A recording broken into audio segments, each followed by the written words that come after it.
Og vi alle mann alle. God dag, og velkommen til SikkertNOK 2018. Ja, jeg heter Ottar Henriksen, og skal... Jeg er ikke på? Nei. Er jeg på? Ok. Og skal prøve å bidra til at vi kommer gjennom dagen. Hvem er vi? Jeg er altså Nils Kalstad Svendsen. Jeg leder NTNUs Institutt for Informasjonssikkerhet og kommunikasjonsteknologi. Du var? Jeg leder fagenheten for industriell økonomi og teknologiledelse her på Gjøvik. Så skal vi se om mikrofonen er på, men det er det ikke. Men Torbjørn, du prater uten. Jeg snakker høyt. Gammel sersjant. Jeg heter Torbjørn Skogsrud og er instituttleder for Institutt for vareproduksjon og byggeteknikk her på Gjøvik. Og så har vi...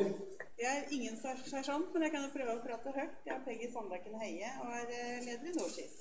Ja, SikkertNOK er jo et arrangement som vi har holdt på med siden kanskje 2012, hvis jeg sjekket riktig i notatene mine. Og det er noe som informasjonssikkerhetsmiljøet på det som den gang het Høgskolen i Gjøvik har gjort på årlig basis sammen med Norsis som en avrunding på sikkerhetsmåned. Derfor skal vi kommer i løpet av programmet inn på liksom status etter sikkerhetsmåned og en oppsummering på det, altså litt oppsummering på hva som har skjedd i dag. Det som er nytt i år er for så vidt at vi står her med disse to andre herrene, og det tyder på at vi har gjort noen tanker som er litt utenfor det som vi har gjort før. Vi har sett noen muligheter til å styrke samarbeidet mellom sikkerhetsmiljøet, vareproduksjonsmiljøet og økonomi, logistikk, fagmiljø hos Ottar og Torbjørn. Og det gjennomsyrer for så vidt det som er tematikken for dagens konkurranse, altså sikkerhet i det industrielle IoT. Og vi kan si litt mer om det, men industrien her rundt campus Gjøvik, Ottar?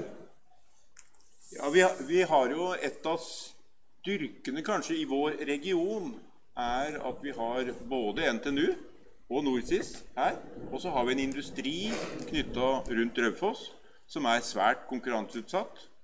Og vi har et tyngdepunkt innen manufacturingen i Norge, ligger i denne regionen. Og dette er jo en type industri som må ligge først i verden på innovasjon, og da må man bryte grenser som andre ikke har brutt. Og særlig når det gjelder det digitale. Og derfor har vi kommet til nå at tema risiko blir viktigere og viktigere også for produksjonsindustrien. Og det drives jo fremover av altså den digitale transformasjonen som beskrives opp og ned, og som vi alle er en del av. Det digitale gjennomsyrer antageligvis, eller det er i ferd med å gjennomsyre. Altså, hvor langt vil du si, sånn som du ser det, i forhold til industrien? Hvor langt kan man komme med digitaliseringen?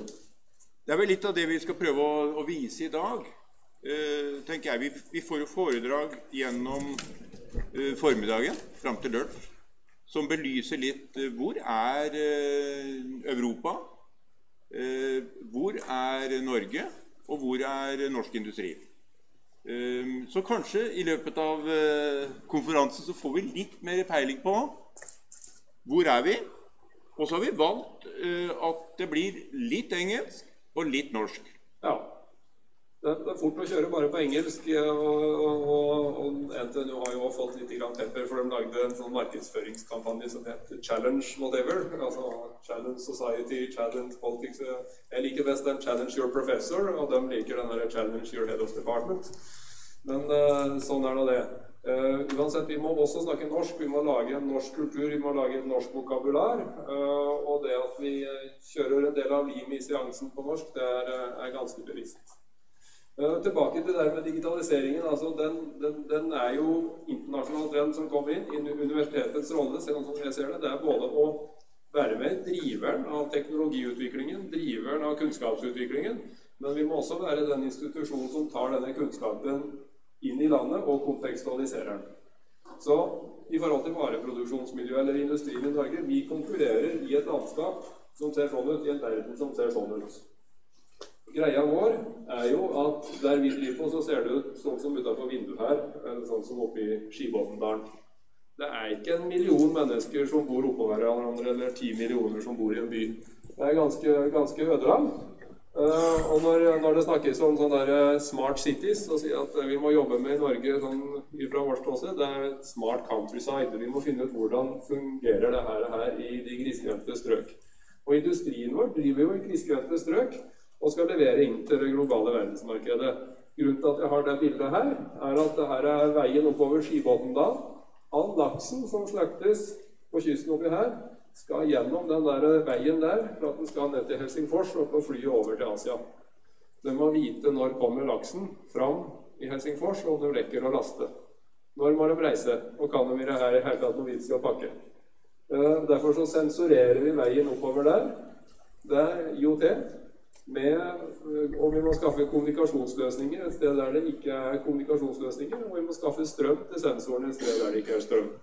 Det vareproduksjon og industri i Norge i 2018. Og det den reisen som vi står oppi der, som vi skal prøve å formidle litt grann om i programmet som vi har i dag. Det som skjer jo at disse enhetene også har en eksponering, Ottar var inne på det her med risiko, i forhold til cybersikkerhetsangrep. Og når vi sier da at kostnadene ved cyberkriminalitet i Norge kanskje på rundt 19-20 milliarder kroner, så det på ting som kanskje også skjer i de industrielle kontrollsystemene som med å drive opp der. Det ikke bare identitetstyveri, det ikke bare skimming. Altså, du inne på ganske store, du må klare å påvirke store prosesser for å få slike summer. Og skal vi klare å ta ned det beløpet, så må vi jobbe inn imot industrien. Det var en fin plansje i denne her lysverkingen her. Her har vi IKT-utvikling. Det forbedringsmuligheter. Ja, alltid forbedringsmuligheter. Her IKT-utviklingsindeksen. Altså, Norge veldig digitalisert. Vi ligger høyt oppe i Europa på det. Det her Global Cyber Security Index fra National Telecommunication Union som har denne indeksen. Og der skårer Norge blant de aller høyeste i Europa. Det betyr ikke at vi nødvendigvis skal si at ja, vi gjør det veldig bra, så vi trenger ikke å anstrenge oss. Når du høyt på digitalisering, så har du også høy eksponering, og man må fortsette å pushe på. Vi litt fallende på digitalisering. Det litt morsomt med sånne indekser. Hvorfor faller vi på digitalisering? Jo, det for det færre og færre i Norge som har fasttelefon. Og noen steder så det et tegn på digitalisering, at du får fasttelefon, og noen steder så det et tegn på at du har kommet litt videre. Men sånn det med indekser, så skal alltid stole helt på dem. Center for Cyber and Information Security har vært informasjonssikkerhetsmiljøet på NTNU sitt offentlig-private partnerskap.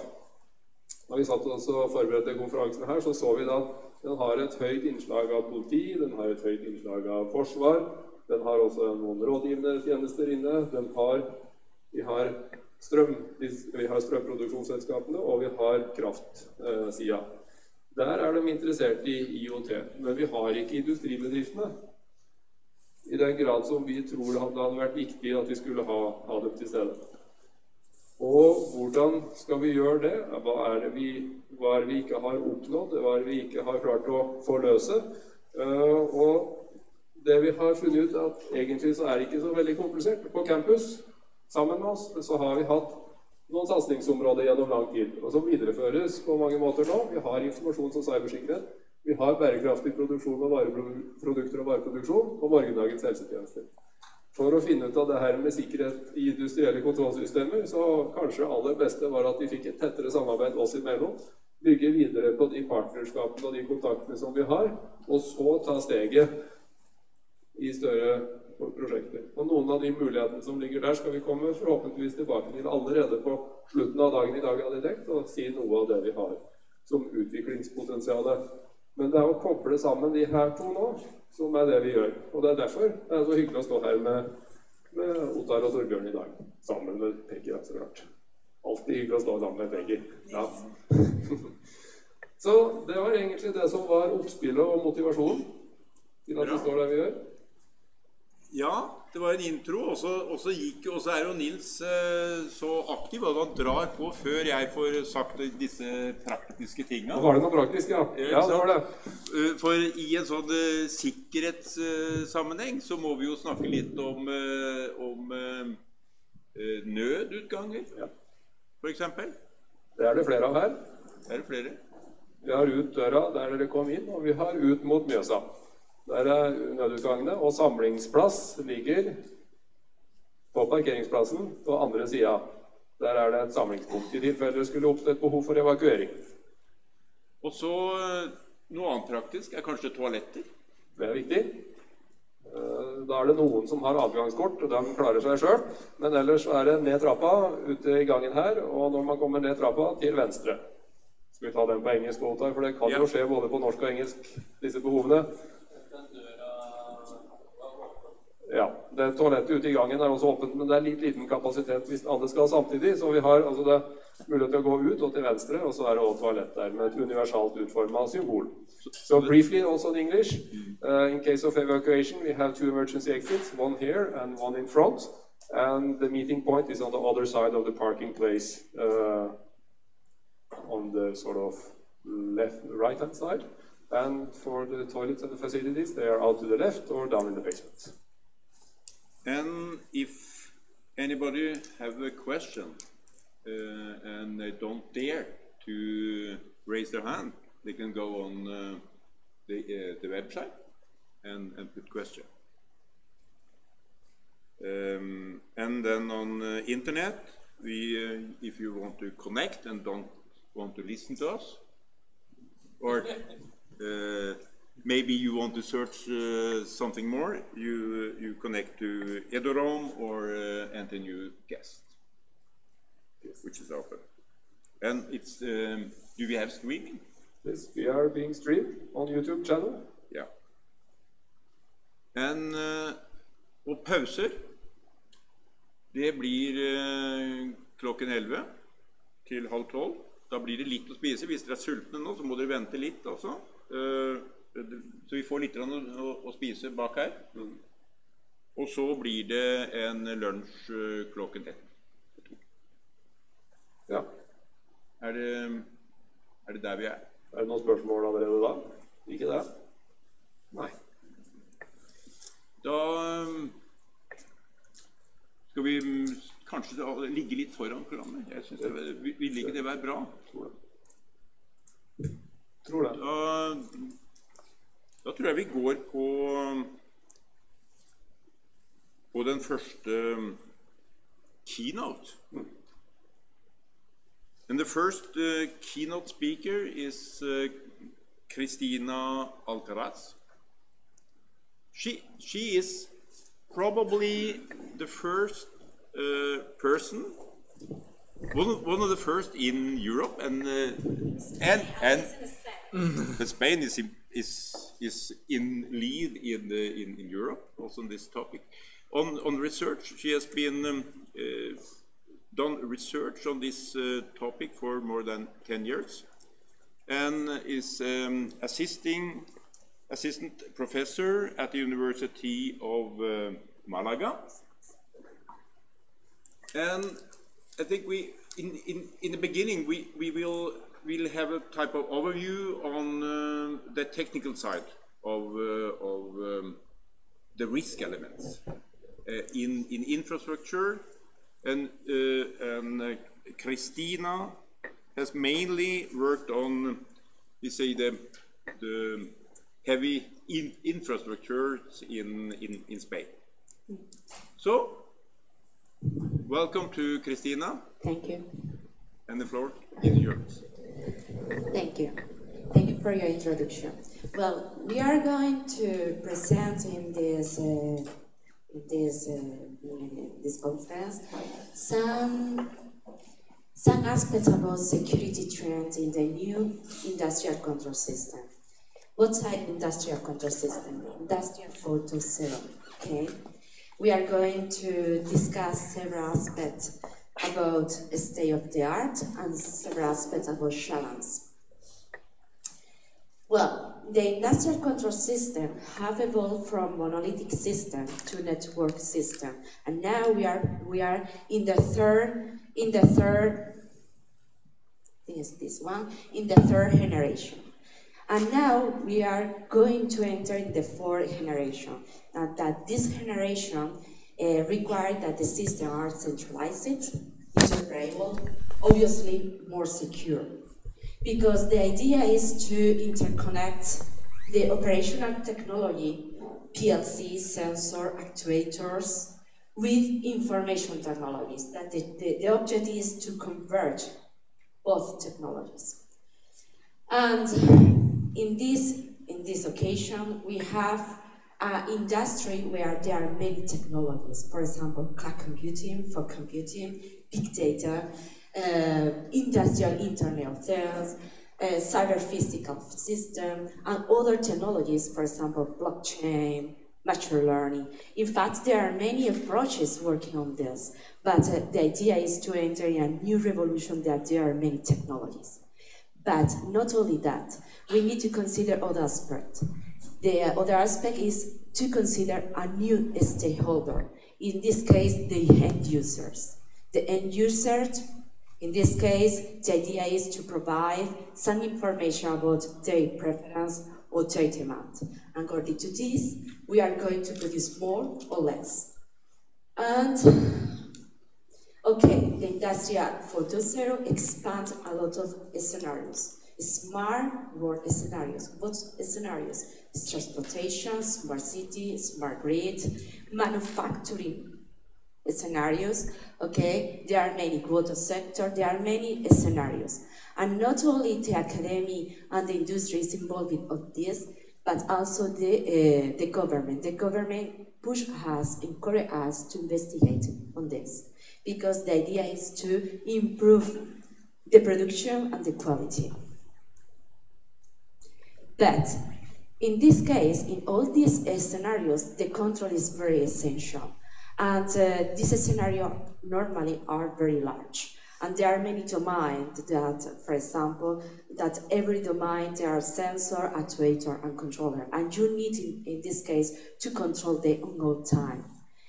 And normally, these domains are isolated. I mean, they work in autonomous way. There are no people, there are no operator working in situ.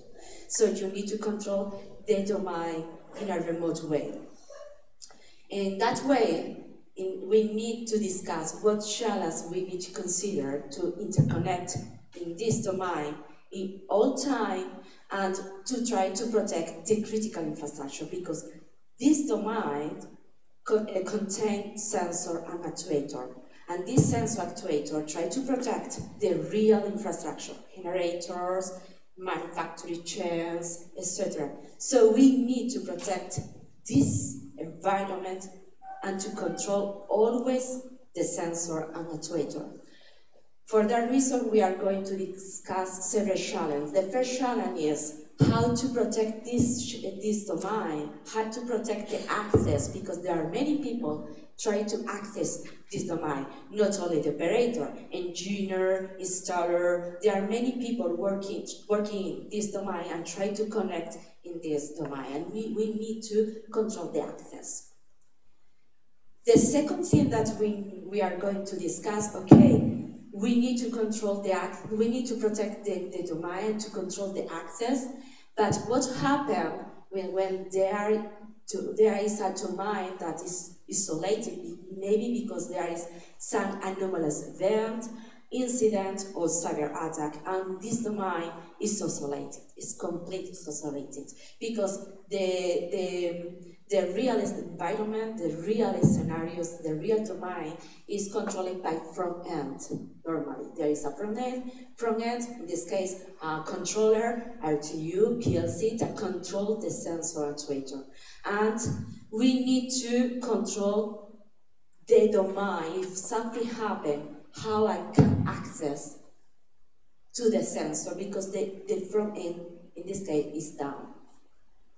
And the third channel is, okay, it's possible to connect directly to the sensor, it's possible to connect directly to actuator, because now we are going to enter in the new revolution, and one of the technology is the Internet of Things. Well, we are going to discuss this aspect. But before to discuss this aspect, we are going to introduce the threat. What is the most dangerous threat in the industrial control system, the now and the future industrial control system. And finally, we are going to conclude this presentation. The present and future cybersecurity in the industrial Internet of Things, the now and the future industrial control system. Well, there are many threats in the world. One of the best is the ICE's threat, and this threat tries to report every year the type of attack in every sector. And according to this report, the most susceptible or more targeted scenario sector in this case to incident or to attack is precisely the energy sector, water, and now critical manufacturing. Okay? But the third not only report the number of incidents in every sector or in every scenarios, but also try to report the most frequent attack vector. And for example, ICS third say that the most critical attack or the most frequent attack is phishing, scanning in every year, okay? But not only the third say that, but also company, Kaspersky or the Symantec say that the more critical environment is precisely manufacturing sector right now, but also they are very susceptible to this attack. Malware, phishing, spam. If you see the phishing and the malware are the attack more frequent in this type of sector. Why? Because it's the first way that use the attacker in order to enter in the system. And this step, this first step that is used by the attacker correspond to the first step that, in this case, that is very typical from the advanced persistent attack. There are many recent work talking about this. And there are many news about this. People from academia, people from industry, even from government know about this. There are many advanced persistent attacks. And these attacks are very dangerous and very dangerous, in this case, for the industry. Because the idea of the attacker is to enter in the system using the advanced, in this case, techniques to enter in the system for many days or many time, and to try to exfilter information or to try to this case, to take over of the control in the system. Okay, so many people know about this.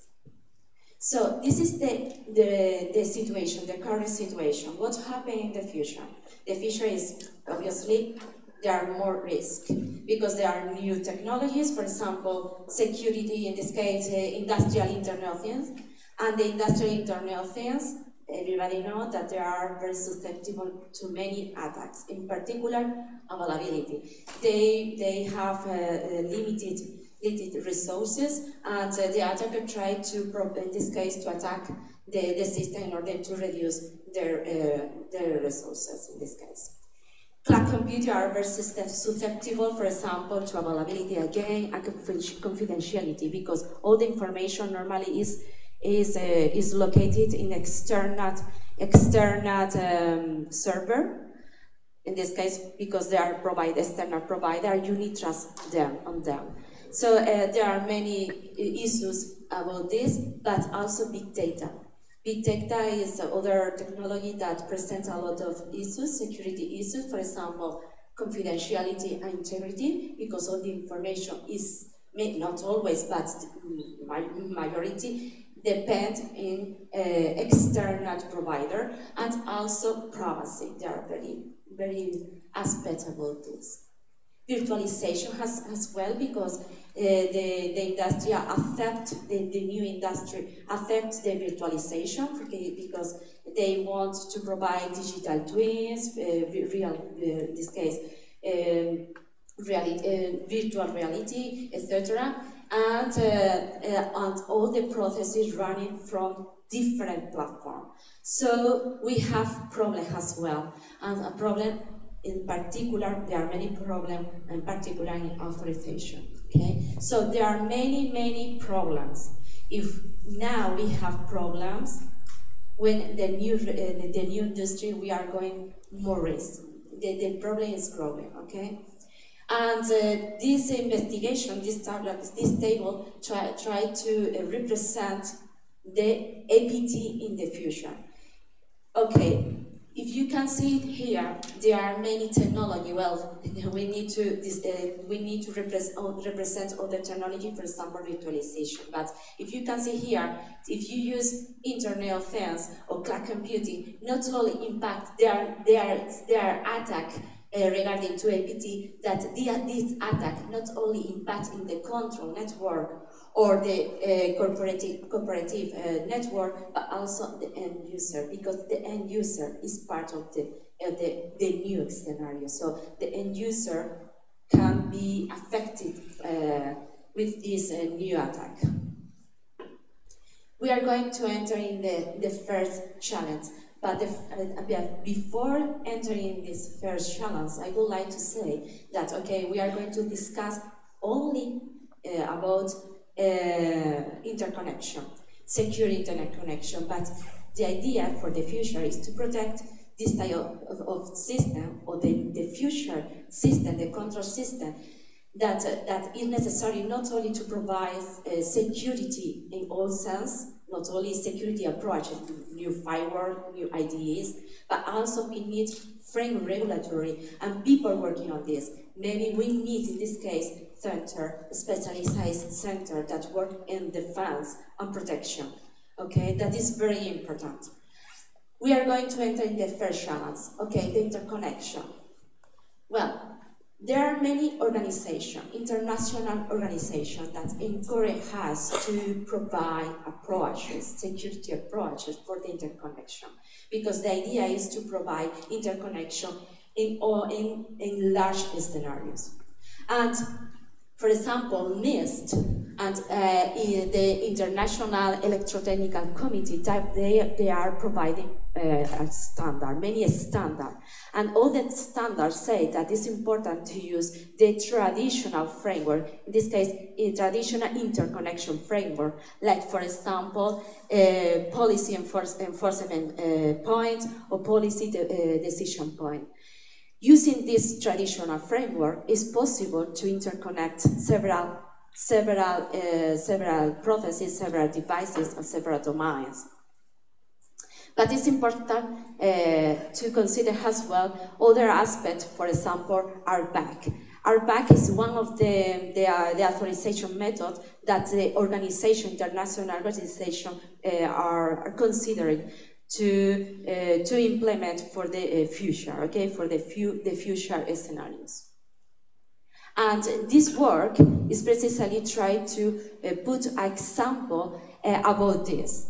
This PDP contains an expert system that tries to provide a dynamic access using all the input that these organizations say, using role-based access control and several security policies, plus context. The context here is very important. If there is a domain that is very critical because all the connections are completely down, you need to protect the domain because there are many people trying to connect them. But in that case, only 13 people need to enter the system. For example, people that are considered engineer, for example, engineer working in control or administration, but not all of them, okay? Not viewers, no installers, people who configured several things, only the controller, okay?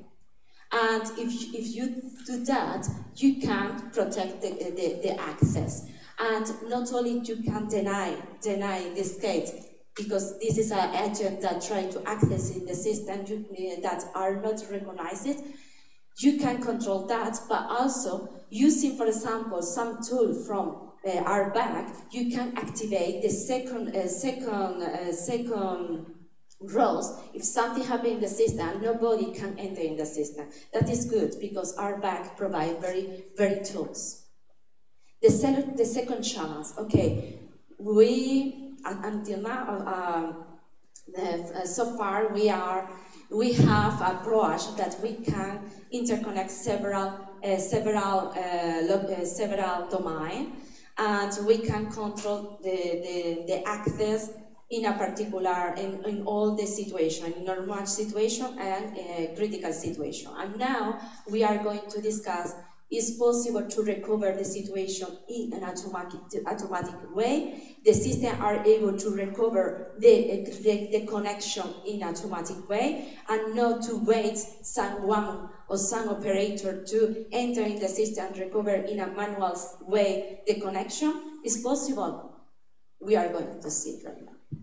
Well, there are many approaches about recovery. There are many approaches, and most of them is regarding the recovering the state, mainly the state, but not the reconnection. And all of them are very complex. So the idea in a critical infrastructure is to recover the situation in real time, or at least almost in real time. And in this case, most of the approaches that we have in the state of the art precisely is very complex, and the response is not so good.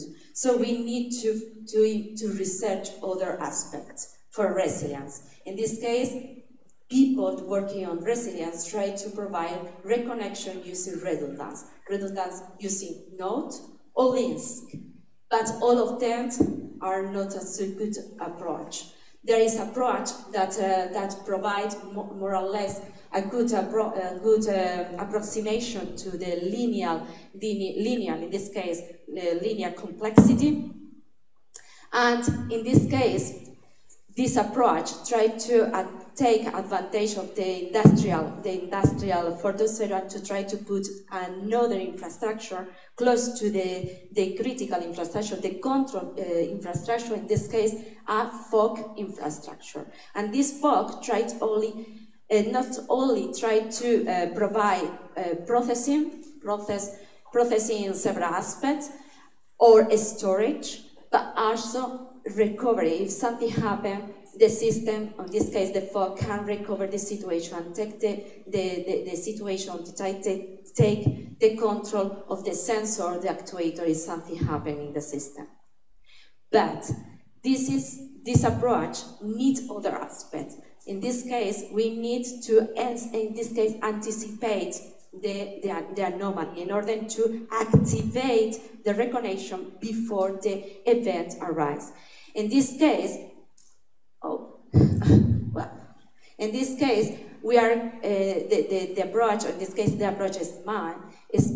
We are going opinion dynamic in order to detect if something happened in the system. But not only that, we are going, in this case, using data in this case, machine learning, in order to estimate some event or some anomaly, and in order to activate the lens. In that case, you can provide reconnection in real time. Most of the cases, the connection the reconnection works in real time.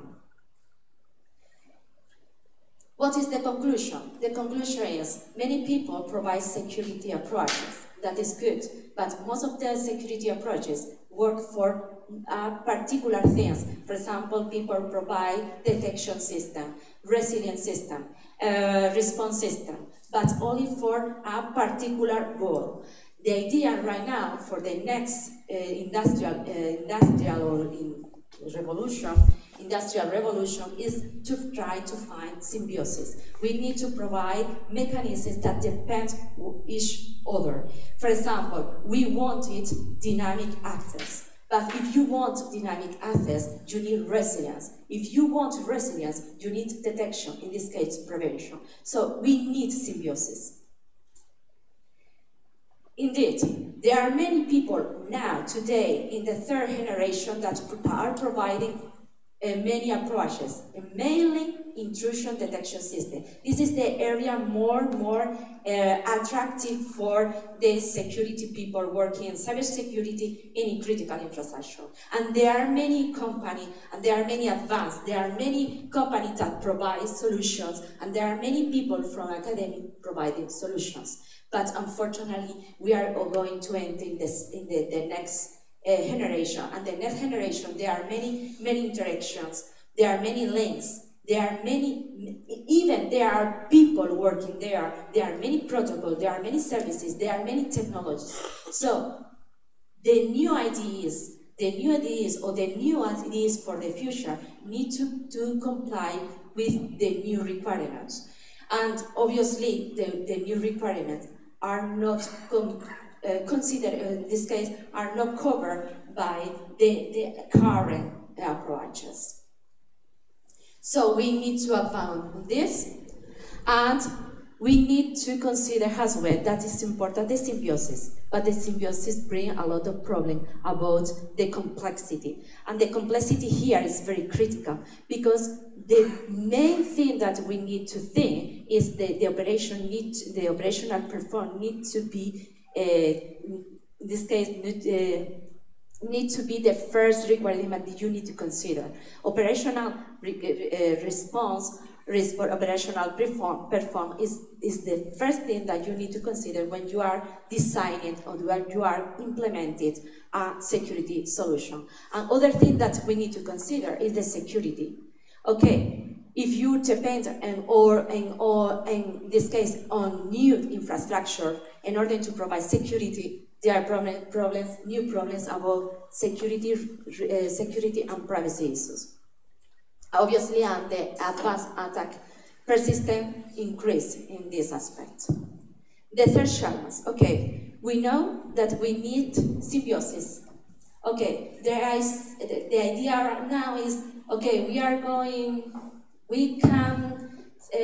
can depend in TCP, IP, or 6LoWPAN, for example, in order to reconnect the connection directly with sensor and actuator is possible. Okay, we will see. There are many approaches, and there are many work that try to provide approaches for connection. Direct connection, okay, using the front end is the typical scenario that we have right now, or using gateway, or other approaches regarding the redundancy. Okay, we are going to analyze only this, okay? Okay, in order to do that, you need to consider in this case, all requirements regarding the control. The control presents a lot of requirements: performance, availability, reliability, dependability. There are many requirements, but in this case, we need to think in interconnection requirements plus control requirements. And after analyze this, you can see here that the approach that provides connection, direct connection to sensor actuator is a good approach, but is not so good right now because one, availability is a problem. This type of devices present a big problem in this case with availability. There are many denial of services attack. And the second thing is the security, because this type of node or this type device need to incorporate many security.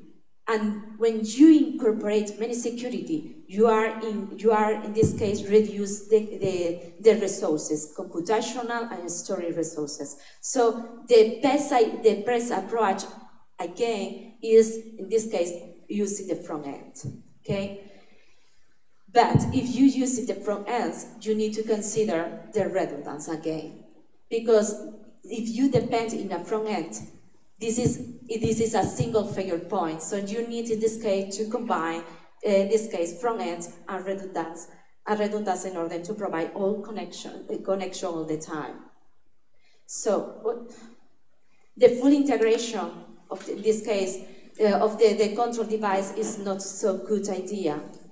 Right now, we need to advance in this aspect. We need to advance hardware, and then we can discuss about this interconnection. Okay, the direct interconnection.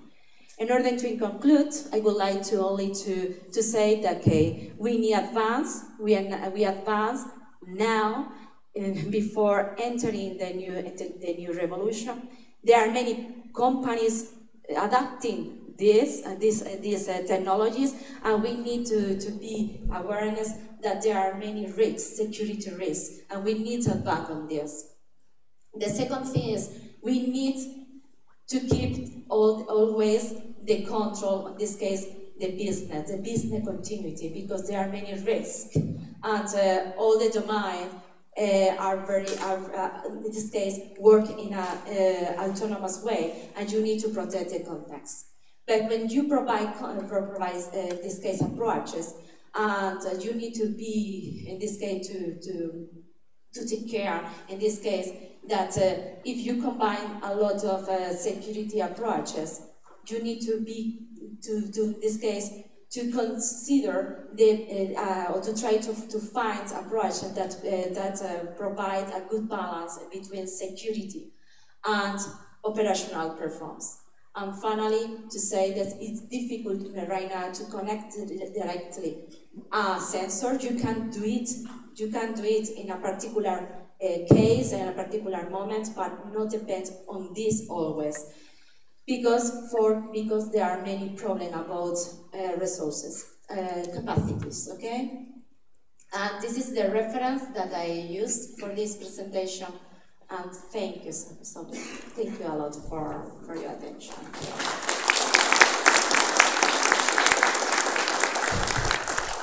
Thank you very much.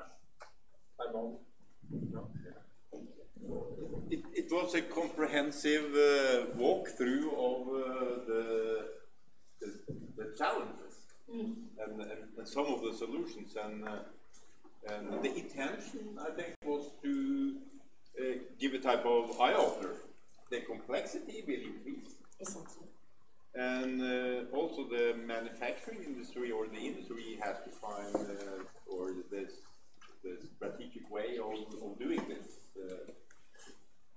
And maybe when it's so complex, it's important also to simplify. What do you really do? Yeah. What type of industry is in the lead to solve this problem?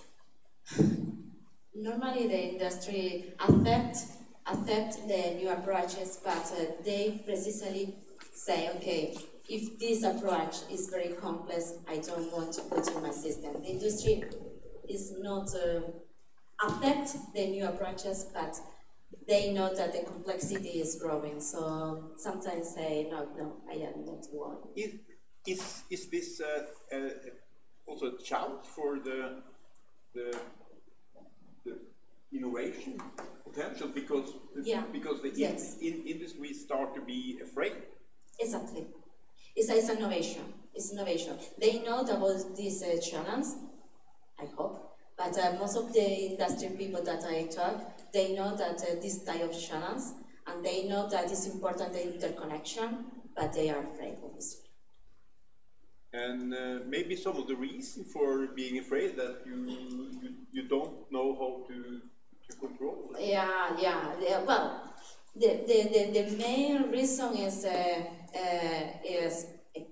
cost, because many devices that is included in the system, PLC, RTU, sensor, are very expensive, and when you say them, okay, you need to change your system in order to include more sensor intelligence. Also, they say no because I pay for this.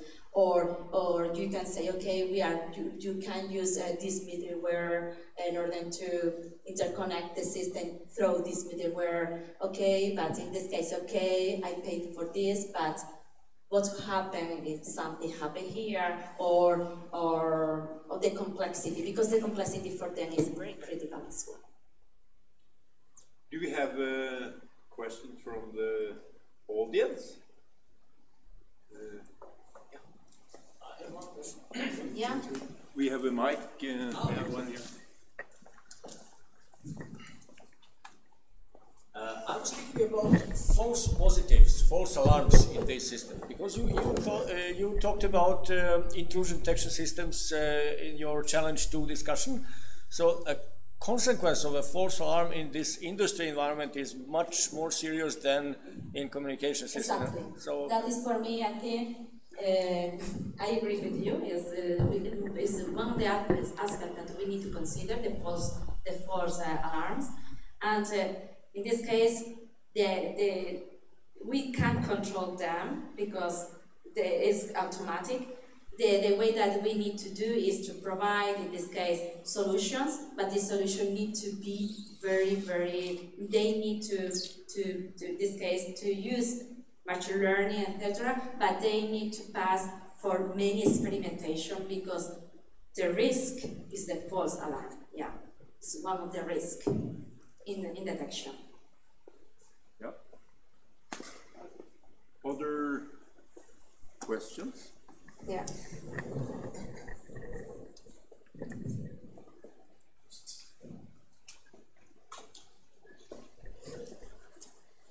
Thank you for your presentation. I was wondering how there are humans still working in these systems. As soon as you introduce a complex system into humans, we can do things that is unexpected. You mean the human effect, no? Yes. Effect. Obviously, I was discussing yesterday with Otter about this. For me, it's a big chance because if we are going to affect the end user, are able to provide preference, or we are going to produce according to their demand. They need to enter in the system. They need to interact with the system. And this is a big problem because you don't know what is the end user. So I was discussing about this yesterday night about this. I think it's one of the challenges that we need to think in the future, in the new revolution. Yes, I agree with you. So it's probably a challenge with the technology. Yeah. And then we have this human thing that we're going to talk in the next keynote here also.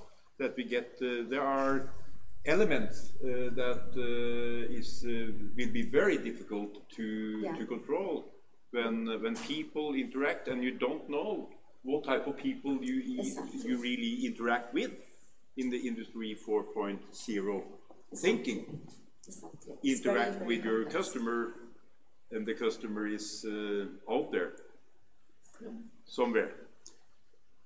So maybe we should then open up for the next speaker, and then we say so far thank you very much for Christina's eye-opener for us. This will be a challenge, and we need research. Yeah. Thank you very much. Thank you. Thank you, everybody. The next speaker is the keynote is Niall Merrigan. He's Irish, living in Stavanger, working in Capgemini, and his topic is social engineering. and when I looked into this topic, I really didn't understand what is this all about. But Niall is going to tell us more about this. He is Microsoft MVP, and that was also 3 letters that was somewhat strange to me, so I had to check. So Nigel is Microsoft very... Most valuable professional is what they call it. Most valuable professional in Microsoft. So maybe he can tell us something about this social engineering, and it's about the human. Exactly. Thank you very much. Good morning. Oh, this is quite loud. So when I looked at what talk I was giving this morning, because when you wake up and you go, I'm going to Gjøvik today, and I don't know what I'm talking about, you go on the website and you discover you are talking about social engineering in the context of cybersecurity, manufacturing industry, and future sustainable factory. I shortened it down to hacking the human OS. It's an easier thing for me to talk about. So I will also introduce myself. My name is Niall, and I come from Ireland. Jeg bor I Stavanger, kan snakke norsk, men med en skikkelig Stavanger-dialekt blant med irsk. And for many people that confuses the living daylights out of them, because I use that to my advantage. If you've ever been a foreigner in a foreign land, when you speak the foreigner's language, they get really confused. And you're like, hi, yes, I understood you were taking the piss out of me. But that's what we can do. And one of the reasons I kind of built this talk was security is hard. It's one very difficult thing to do because we are constantly challenged and we are constantly trying to figure out what someone else can do. Now, I am of the strong opinion that Norwegians are extremely naive. And I'll say this because the fact is, as an Irish person, we remember what happened 1,000 years ago. We remember when the Vikings came down. You're all laughing now, but we're coming back. That's why the Irish are up here. We're going to get our stuff back. But security is hard. And because for most people, it just takes one mistake. One single mistake is all it takes for me to get in. It's all it takes one attacker to get in. But you have to think of all the different things that we can attack you with and try and defend against it. So, I have 2 kids. They're mad. They are the most crazy little things I've ever created in my life. As a software developer, I've created crazy ass apps, and then as a parent, I created 2 crazy kids. And they show me every day how they can break what I think is a secure defense system. Because I was sitting in our living room, and I'm sitting on the couch, just watching, and I hear,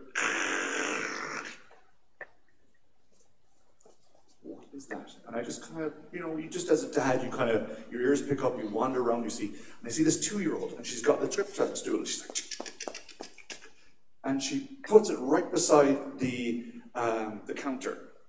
It pops up. Like, she's only about yay high. And she kind of, and the cookies are way up there. I'm like, okay, this is interesting. And she gets back down into the bathroom, gets a small little stool thing, and she brings that up, puts that on the counter, stands up, grabs the cookies, brings them down, takes 2 cookies, puts them back up. And at this point, my wife comes in. And she goes, what are you doing? And I says, which one of us? Because as a husband, your first reaction is, I'm in trouble too here. And she's like, what are you doing? I says, I'm watching what the little one's doing. Why? Because I want to see how far she'll get. Because for me, it was a defense. Like I had put something that was so far out of reach, but she had figured out a way to do it. And as a father, I was extremely proud. As a parent, I was like, oh crap, I gotta hide them higher now. But this was what we were doing, and it was one single mistake I had made. I'd made the assumption that she would not figure this out. All right? And this is because if you don't understand what attackers are going to do to you, you will never learn how to do defense. So this is a very important part, and we have to figure this out every time. Now, all of these kind of security mistakes are generally hidden in plain sight. And it's because, like, this is also going to be with my kids again. When I was designing the slide, I'm inside my office, and my 6-year-old wanders in. He shows me these little blocks of Lego. He goes, "Papa, this is a dinosaur." I said, "Cool, it's really interesting. Don't know how it is, but it's really cool." And he goes, "Papa, hvorfor det ikke være på skjermen din?" I said, "Use your English words." And he goes, "Why is there a fox on your screen?" I said, "It's not a fox." He goes, "Yes, it is." I said, "No, it's not." I said, "Yes, it is." I said, "No, it's not." He says, "Look closer." So my little son peers in, and after a couple of seconds, he realizes that, look, there's knees, there's bums, and there's hair. He goes, "Papa, there's people." I was like, "Yes, there's people." And he goes, "Why are there people there?" He goes, I said, "It's art," or so your mother says. And he goes, "Does that mean there's people in everything?" I said, "Yes." And he goes, I said, "Go look, go find, go, have fun." And about a couple of minutes later, my poor wife goes, "Niall." I was like, "What?" She goes, "What did you do to the kid?" I said, "What do you mean?" "He's currently examining the cat, trying to find people in her." I said, "How's that going?" She goes, "Cat's not liking it." And I said, well, all I did was I kind of put a thought in his head that this could be, possible. But I also tried to explain to him that if you look deep enough, you will find things. But if you also know where to look, all right? Now, I know how to scan the internet. I know how to find things. So here's some of the crazy things I found. This is a control system for a mine. This was on the internet. Still is, I think, without any authorization or authentication whatsoever. Someone thought that it would be very difficult to find this type of device on the internet if we hid it inside 4 billion IP addresses. And that's not hard for us to find. So I've blanked out the names. But this is another one where I found a sawmill. Again, the same thing.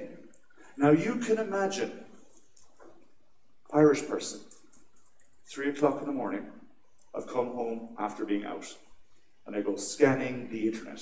Most people go buy stuff on eBay and Amazon and other things. I go scanning the internet, and I discover a sawmill. What do you think I'd do? Well, I'd report it, of course, but I wouldn't actually play with the sawmill. But you can imagine someone going in here and discovering this. Then I kind of went, well, what else can we find? So this is an aviation fuel dump belonging to an airport. And it is all I had to do was look for port 10,001. That was it. Scan it, and if it returns back, when you put in this command, you get this information. You can find what your local Circle K station is holding inside their tanks. Because someone thought that this would be difficult to find. And this is probably the craziest thing I've ever found. Does anyone want to take a guess at what this is? Audience participation is mandatory. Anyone want to take a guess?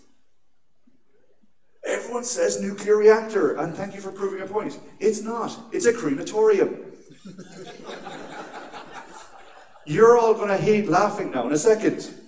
Because this is the 4th case of the day for a 100 to 200 pound man, and you notice there's an infant button. An infant button. Specifically, like, you all laugh, and then the next point everyone goes, oh my God, what the hell? Now, someone put this online. This is in 2012. Thankfully, it was taken off. But this is just an example of where people make mistakes. And when you make mistakes like this, they can have critical failures and they can have critical impact on people. And when we make mistakes like this, and there's more problems like this, we end up with this very kind of, how do we try and solve it? And it all comes back from people making mistakes. Because we will build, in Generation 4, we will build better ICS, we will build better defense mechanisms, we'll put up better firewalls, we'll put up a lot of more controls. But the aspect of everything that comes out is that the human is the whole, no one knows what they're going to do. We can predict a lot of stuff, but with humans we can't. And we're going to use things like phishing. And phishing is a fantastic tool for me to play with, because I get to break people's heads. Because I use different technological things to kind of get my way. Now, phishing for many of us is some random person on the internet sending off an email to everyone else going, hi, I've got $50 billion in an account. Can you send me $5,000 and to help me get it out? And I'll share the winnings with you. All right? It's called dragnetting. Dragnetting means we are just hoping we catch something. It's very much, see what happens. If we catch what we catch. But in the current situation now, where we have much more data points, we have much more control, we have much more understanding of people, and we have much more data available with processing power, we're starting to use things like spear phishing. Because hackers think in graphs. We think along the lines of, by bouncing between different people, I will end up at my target. Have you all seen the 6 degrees of separation? How many different places removed you are from somebody. Now, the funny thing is, if you've used Facebook, you will notice like you have friends in common that you probably didn't think you would have friends in common with. You go, that's interesting. Now, my wife, she said to me, says, I'd love to know who the new person in the kindergarten is that's taking care of our kids. I said, okay, let me find out. I went onto Facebook and I found in about 20 seconds. And she was like, how did you find that? And I said, well, I went first to this person, and then I looked at their friends, and I figured out, and she goes, oh, okay. And you didn't know her name? I said, no, but I kind of figured out where she should be in the general scheme of things. And I think like that. But I also think of that when I'm trying to make an attack for someone. So when we're doing things like where we're trying to work out, how do I attack you? How do I find a pressure point? How do I find information about you? I do reconnaissance, because when we're going spear phishing, the more information I have about you, the more trust you will give me. It's a really freaky thing, but there's a current one that's doing the rounds, which is using a technique known as sexploitation. What they're doing is they're saying, dear Niall, hi, I am a hacker and I have hacked your computer. To prove that I am legit, here's your password and the last 4 digits of your phone number. We have hacked your webcam, and we've noticed you've been on some adult sites. And while you've been on those adult sites, we've recorded what you were doing. If you do not send us $200, $300, $400, we will forward this to all the people on your Facebook list. Now, I know this is a scam. So one Sunday morning, I'm sitting down, having my cup of coffee, and I'm just checking my junk mail, just deleting everything that's in it. And I notice this, and I'm like, and it just comes up, and it's tuk, tuk, tuk, tuk, tuk, tuk. And my brain went, and my stomach went dropped, and there was an instant hit of shock. And I was like, and then Niall's brain goes, hang on, Niall, we got this. Okay, go brain. He goes, right. It's an old password. Right, yeah, it hasn't been in use for 8 years. Cool. The last 4 digits they can get anywhere. Yeah, good. You don't have a webcam. It's like, thanks, brain. It was like that, but the initial panic hit. It had that trust, it generated enough fear for me to make, and then that forces error. And as I remember I said, one mistake causes problems.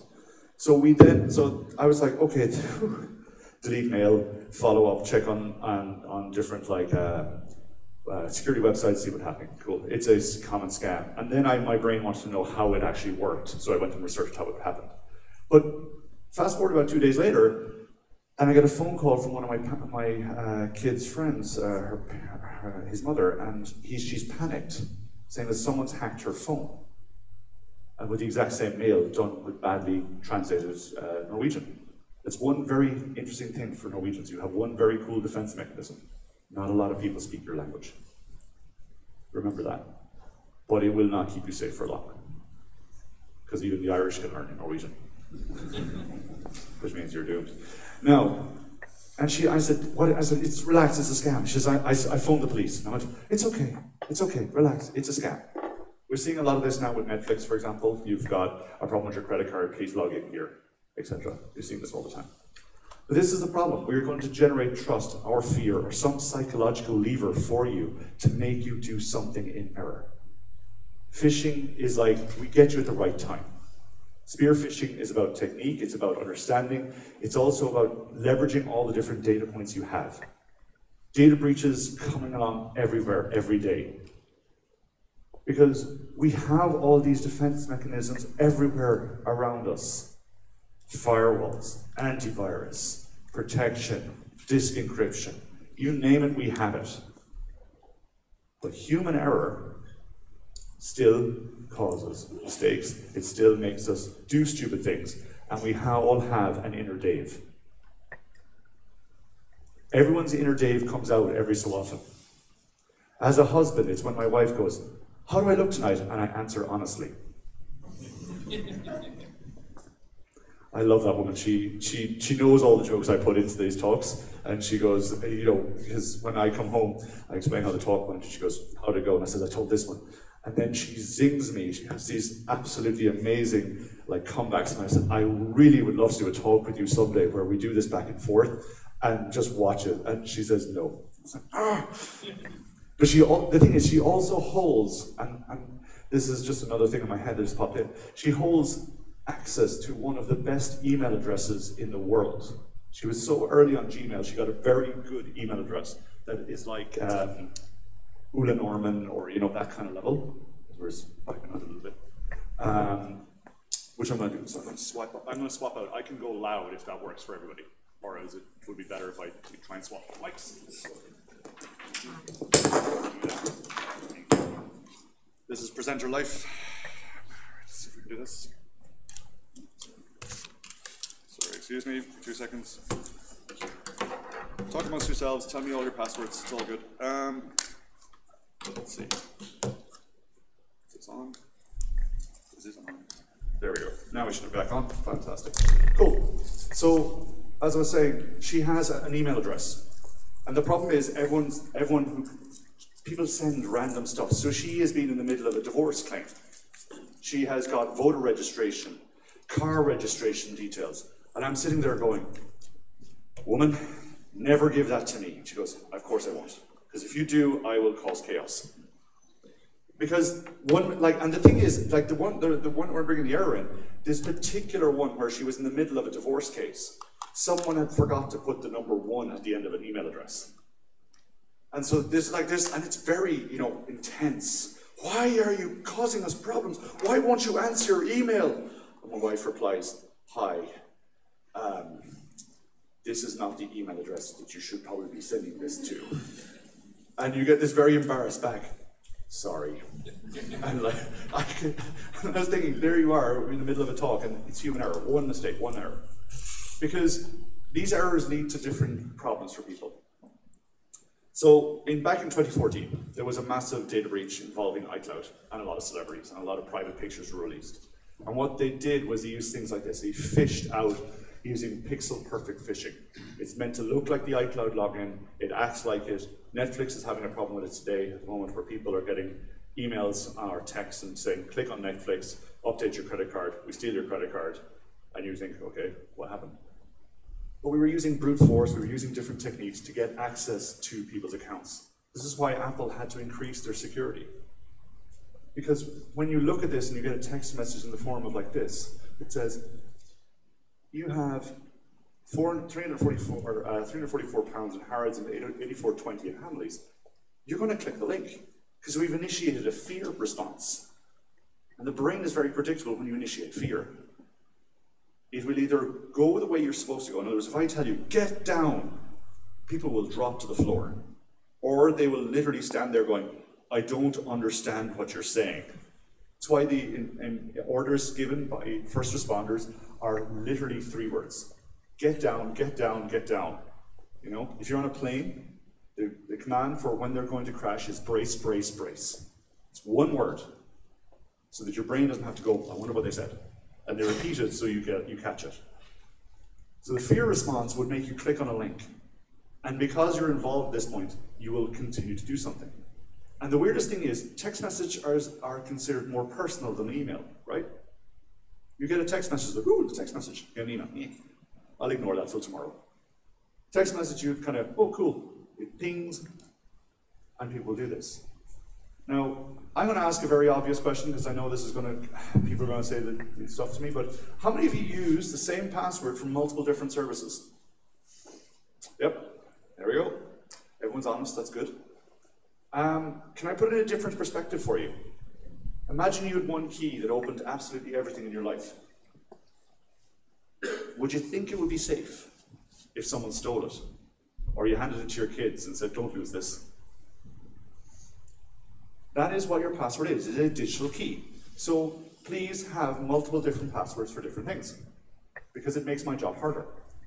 And if you don't have two-factor authentication, in other words, you don't get an SMS when something pops up, please enable that too, especially on things like Facebook, Twitter, Gmail, anything you use to log in. But we can bypass this by doing something like for the following. And this flow here is, I'm going to log into your Gmail account. I know I have the password because I've managed to find it somewhere, but I've noticed you have two-factor authentication. So what's going to happen now is I'm going to say, we're going to log in, but I've told you that we've discovered something. You're going to get a text message, and if you reply with the code, it'll go away, right? Except I've now got your command. So this is the exact same thing of, for example, imagine for BankID in Norway, it would be like someone getting your actual bank ID and doing something and saying, we've noticed some suspicious command, sending you a text message. We've noticed a suspicious attempt on your bank. Please reply stop to this number for it to kind of block your account, and then you will be prompted for bank ID, and please reply back with the thing that's there. Okay? Or just put in the code or do something. That's how I bypass bank ID. I prompt you to say something's wrong. I tell you I'm trying to help, and then you'll do something for me. And you'll give me access to your bank. I won't be able to do much when I'm there, but it's still a bypass. Because sending text messages doesn't cost money. It's quite cheap. And eventually you can go play with someone if you want to. But the weird thing is, what would generate more trust with somebody? What generates more trust than an email address and a text message? Phone call, exactly. So we're going to ring somebody. We call this vishing. Voice solicitation. Voice solicitation is a technique where we engage you at another level, where because I'm ringing you, I must be trustworthy. Because, you know, people who are criminals don't ring you to ask you for help, right? So I'm going to put this in your head and say, well, hi. So I normally show a video here, but we have a problem with sound, so I'm going to change it and tell you exactly what happens. This woman, Jess, what she does is she rings up a call center, calls a customer service representative, CSR, and says, hi, I'm Jess, and she's got a screaming baby in the background. Go to YouTube, type in 4 hours of crying baby, and you can get it. I sent that link to my sister when she was pregnant with her first kid. I said, prepare for motherhood. Love, brother. I got some choice words back after that. But, you know, you're a screaming child, you put in a position. Men have a very low resistance to crying women. We don't, we can't handle it. If women crying, we get worried. Babies crying, women crying, we start going into defender mode. All of a sudden, as everyone's Superman briefs comes out, I can fix this. So, asks, gets help, does things, change passwords, does more. For example, hi, I'm Niall from CAP. Listen, I'm trying to send a PO to you, and I'm having a problem. My boss is on my back, and I know it's month end, but listen, can you help me? Can you help me figure out how I can get this PO reconciled? Sure. Oh, thanks, man. I'm just going to email you the file. Can you take a look? Yeah, you should open it. Yeah, open the file. No problem. Cool. Oh, it crashed? Ah, man, I'm sorry. Listen, my boss is just ringing me. I think there's a problem with my code. I'll send it over to you again, okay? Thanks, man. Thanks. I've now got remote control of this computer. because he wanted to help. That's what we do, we exploit it.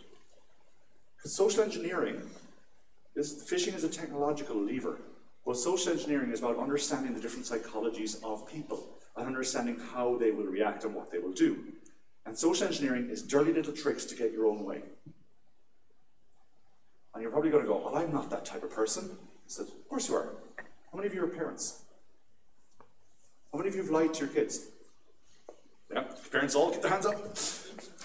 And I've had one parent go, no, I don't lie to my children. I says, of course you do. You're lying to me right now. And he goes, what do you mean? He says, well, have you ever said to your children, get ready for Santa Claus? Because of course. I said, that's a lie. I'm sorry to break that on the internet, people. And they go, it's not a lie. I said, it's a dirty little trick to get your own way. Because, you know, I said to my son, now, son, better eat those greens, otherwise Santa won't come. And he goes, Dad, it's June.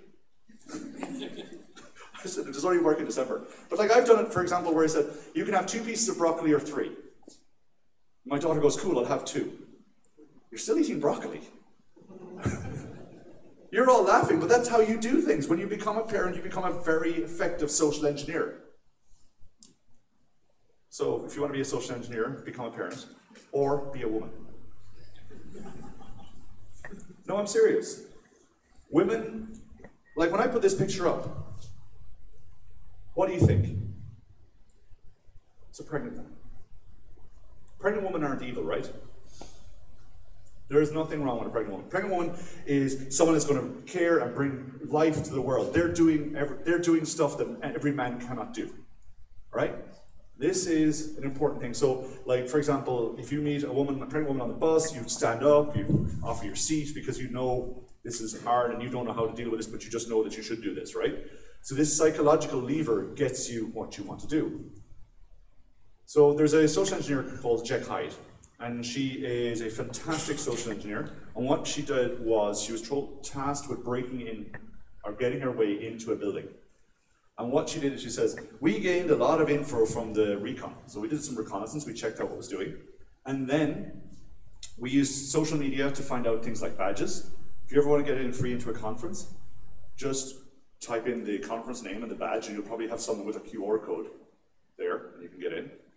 And they also got some information about like where they got looked at, you know, dumpster diving, where they went through the garbage and they found things. But this is not going to get you in. Now Jack looks like this. And Jack said, well, you know what would make sense?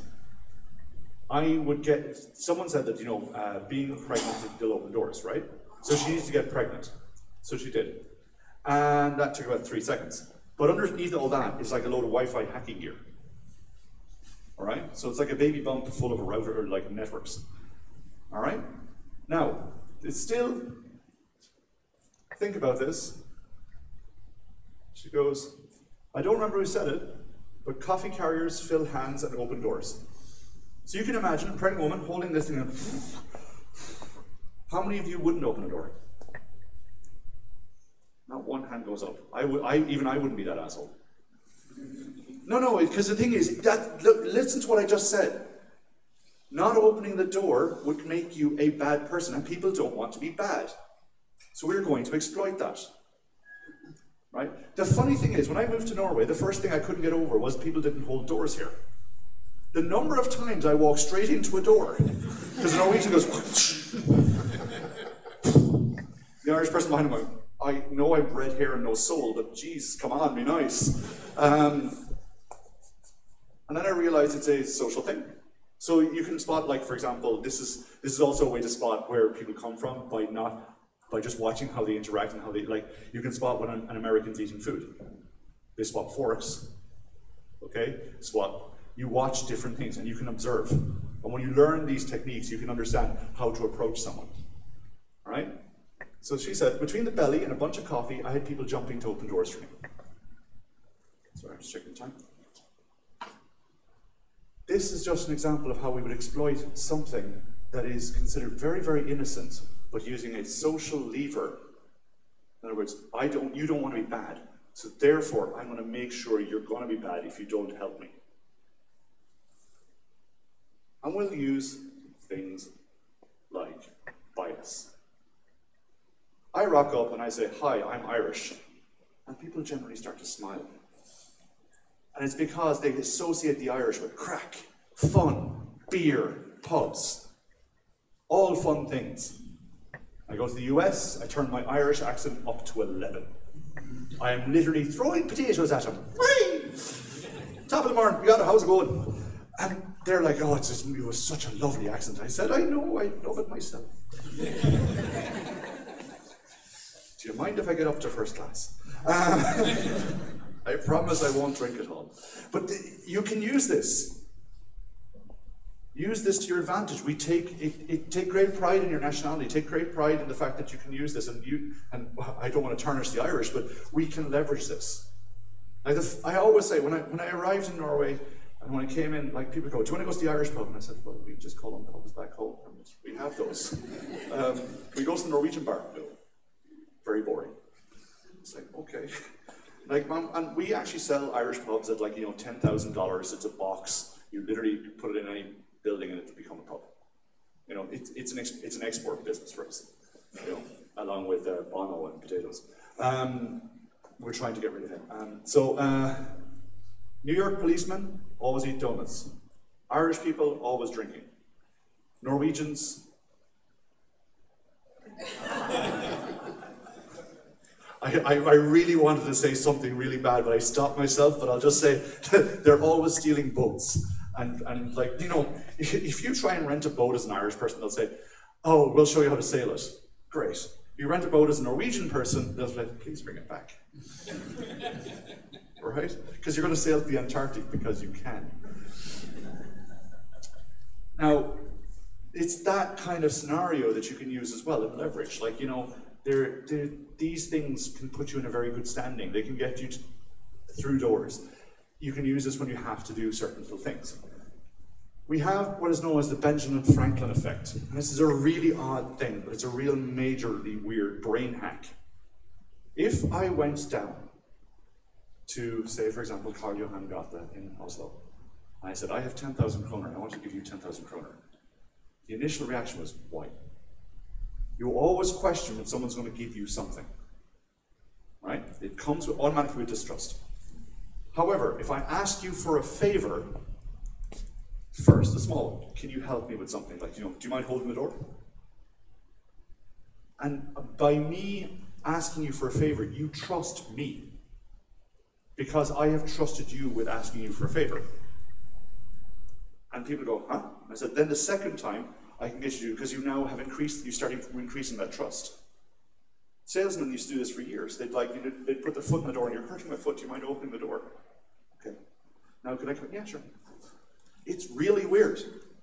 But it's an effect in our brains that we are, and I kind of put down to that if you ask someone something, or you try and offer someone, people feel like, then I'll owe you.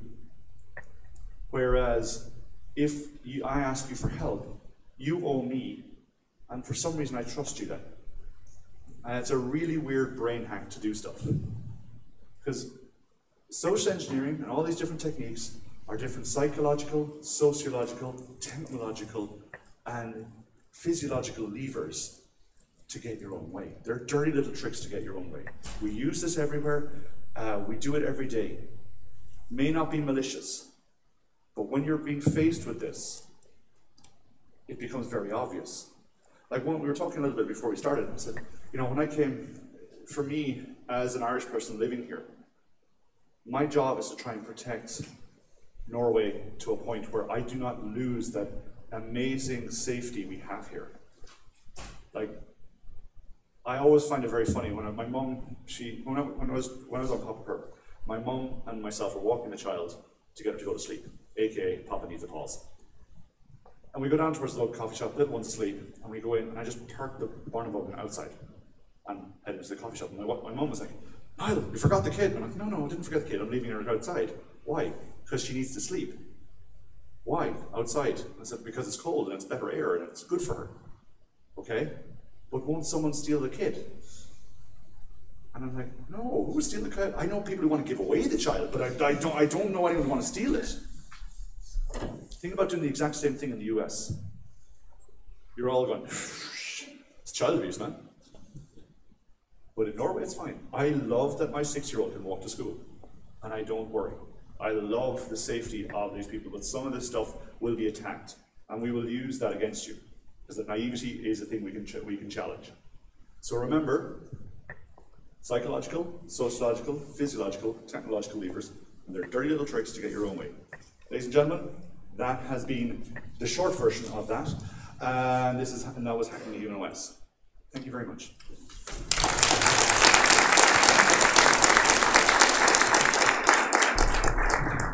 Mange takk, Nils. Skal vi ta spørsmålene på norsk eller engelsk? Well, du kan ta på begge to, men kanskje svare på engelsk. Ja, Ottar og jeg sa at vi var glad vi hadde spart inn et kvarter på programmet, sånn at du hadde tid til å dra en litt lengre short version enn det var satt opp med. Jo, interessant helt på slutten med barnevogn og barn. Altså, der jeg ble bekymret da jeg hadde en liten gutt og jente, det var når jeg fant ut hvor lett det var å ta det barnet på fly. Ja. Du trenger en papirlapp. That's it. Og når du vet hvor mye folk betaler for en sånn her, altså å få andre i andre land til å bære fram barnet sitt, og hvor enkelt eventuelt bare å ta et barn og flytte rundt omkring. Så ja, men det tror jeg har forbedret seg litt grann siden den gang. Videre på serien om barn. Jeg har en gutt som spiller ishockey, og jeg har prøvd å lære han det at hvis han får en krasj, så skal du bare walk away, ikke sant? Og det for at vi jobber med sikkerhet og vet at du kan bli slått ned igjen etterpå.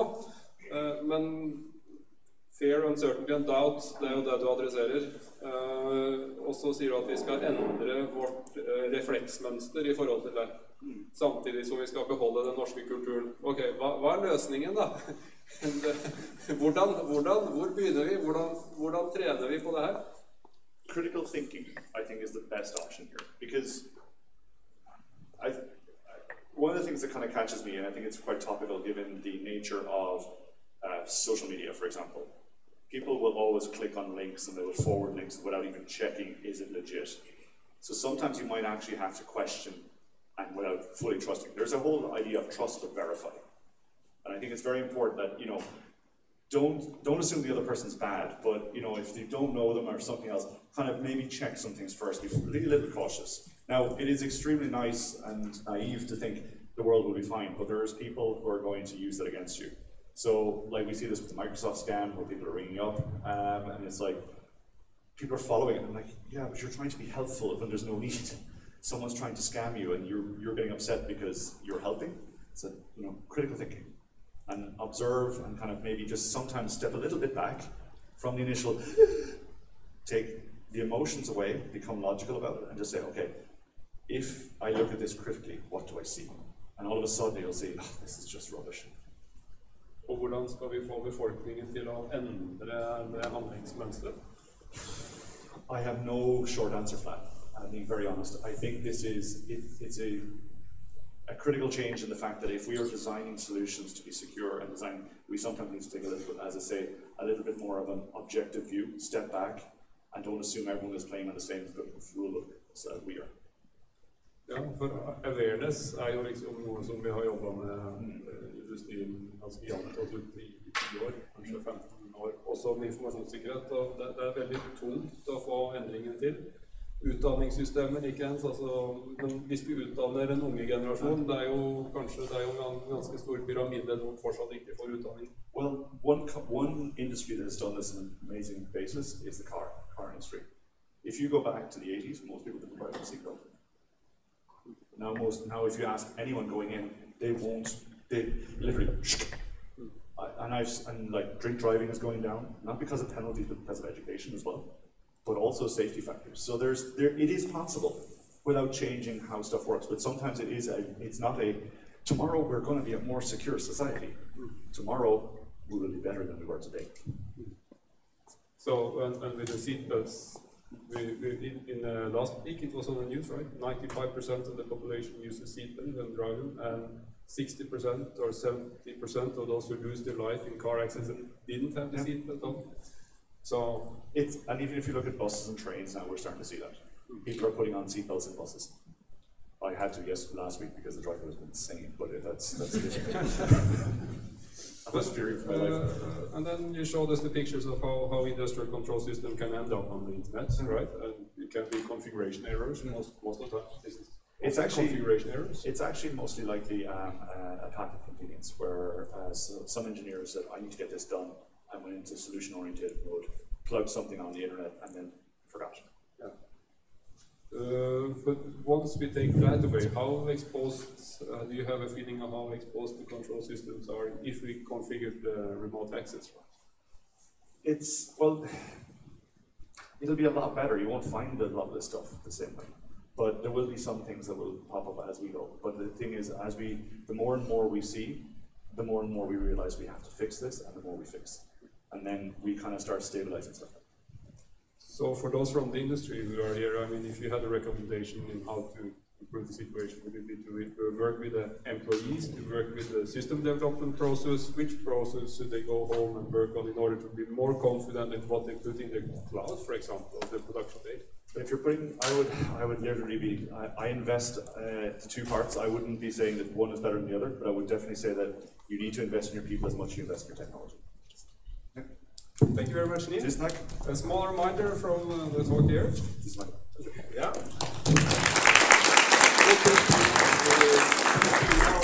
Christina, sorry, Christina, you go down with the package to Christina. Yeah. And then da det 30 minutter. 30 minutters pause. Kaffebreak det bak der. Coffee break, it seems like with the coffee in the back. Yes.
Hvordan funker det av?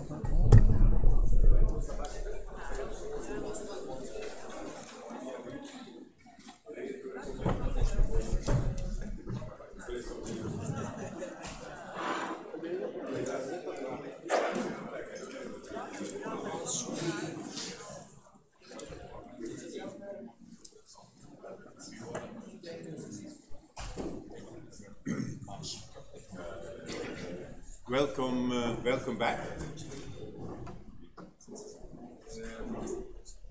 Now we have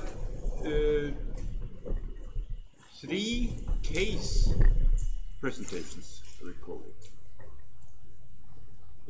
Så vi har 3 presentasjoner som av 3 foredragsholdere som alle forstår norsk og snakker norsk, men 2 av de blir på engelsk og 1 på norsk. Og den første presentasjonen fra Mohammed Mushfiq. Og det tolker jeg knyttes til oljeindustrien. Og den andre blir knyttet til en industricase på manufacturing-industri, eller treindustrien. Og den tredje blir en presentasjon om et prosjekt hvor man har en stor logistisk enhet i havnen rundt Bremen. Litt forskjellige vinklinger, men håper vi kan belyse problematikken mer på case. Hvor vi? Og hva er det virkelig man kan forstå? Så, velkommen til Mushfiq. Tusen takk. Jeg skal holde på engelsk. I'm representing ABB here as a senior engineer at Cybersecurity and Infrastructure Department at ABB Oil and Gas and Chemicals. Besides that, I'm also lecturing at the University of Oslo, teaching a course, in fact the same area, for master and PhD students. So I'm mainly engineer, so my talk will go a little bit closer to the network, closer to the devices, and more practical issues. I think it's a wrong slide.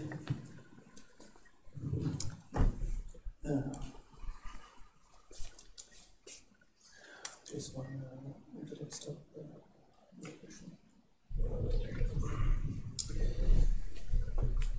Thank you.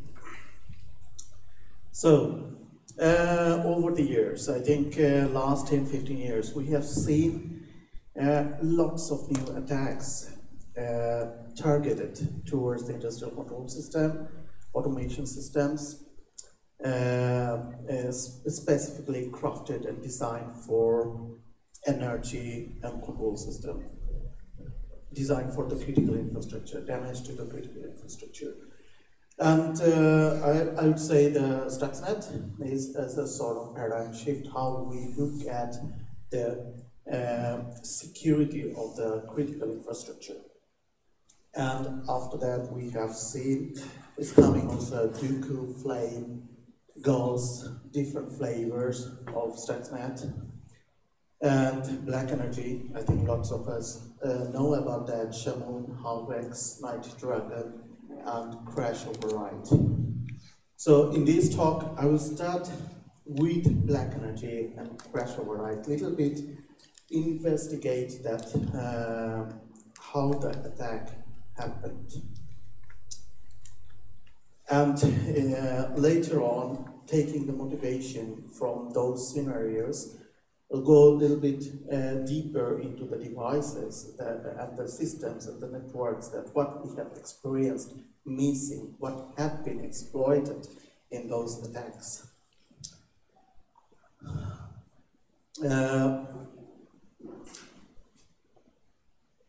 How many of you know about the cyber kill chain approach? It's a framework. Yeah, it's a framework proposed by, I think, if you know, proposed by a company quite popular in this area to investigate the different stages of a successful attack, go a little bit deeper. So it's also not only to understand the successful attack, but also as a security practitioner who are providing protection to the system, go a little bit deeper of each stage of the successful attack. And if we can somehow break one of the stages, the attacker will fail to go from stage 1, for example, to stage 3 if we can fail, if we can prevent stage 2 to happen. And black energy and the crash override. The first one we have seen in Ukraine in 2015, and we read in numerous reports that these are the two attacks, so successful attacks, first on utility system, which managed to cause a blackout. Okay, so in 2015 it was like coordinated attack about a number of substations, about 200 plus, 50,000 plus people in Ukraine were lost their power for a certain duration, 4 hours, and it took quite a bit of time, manual intervention from the engineers to restore the power back. And when investigated, it had seen quite sophisticated and complicated attack. And we saw the variations of the black energy, and in 2015 the variations was named Black Energy 3. And it was like from 2006, 2007, the black energy were they do exist in the system. And if we had seen the cyber kill chain framework, investigate the attack framework, we see that it went through several stages before it was successful.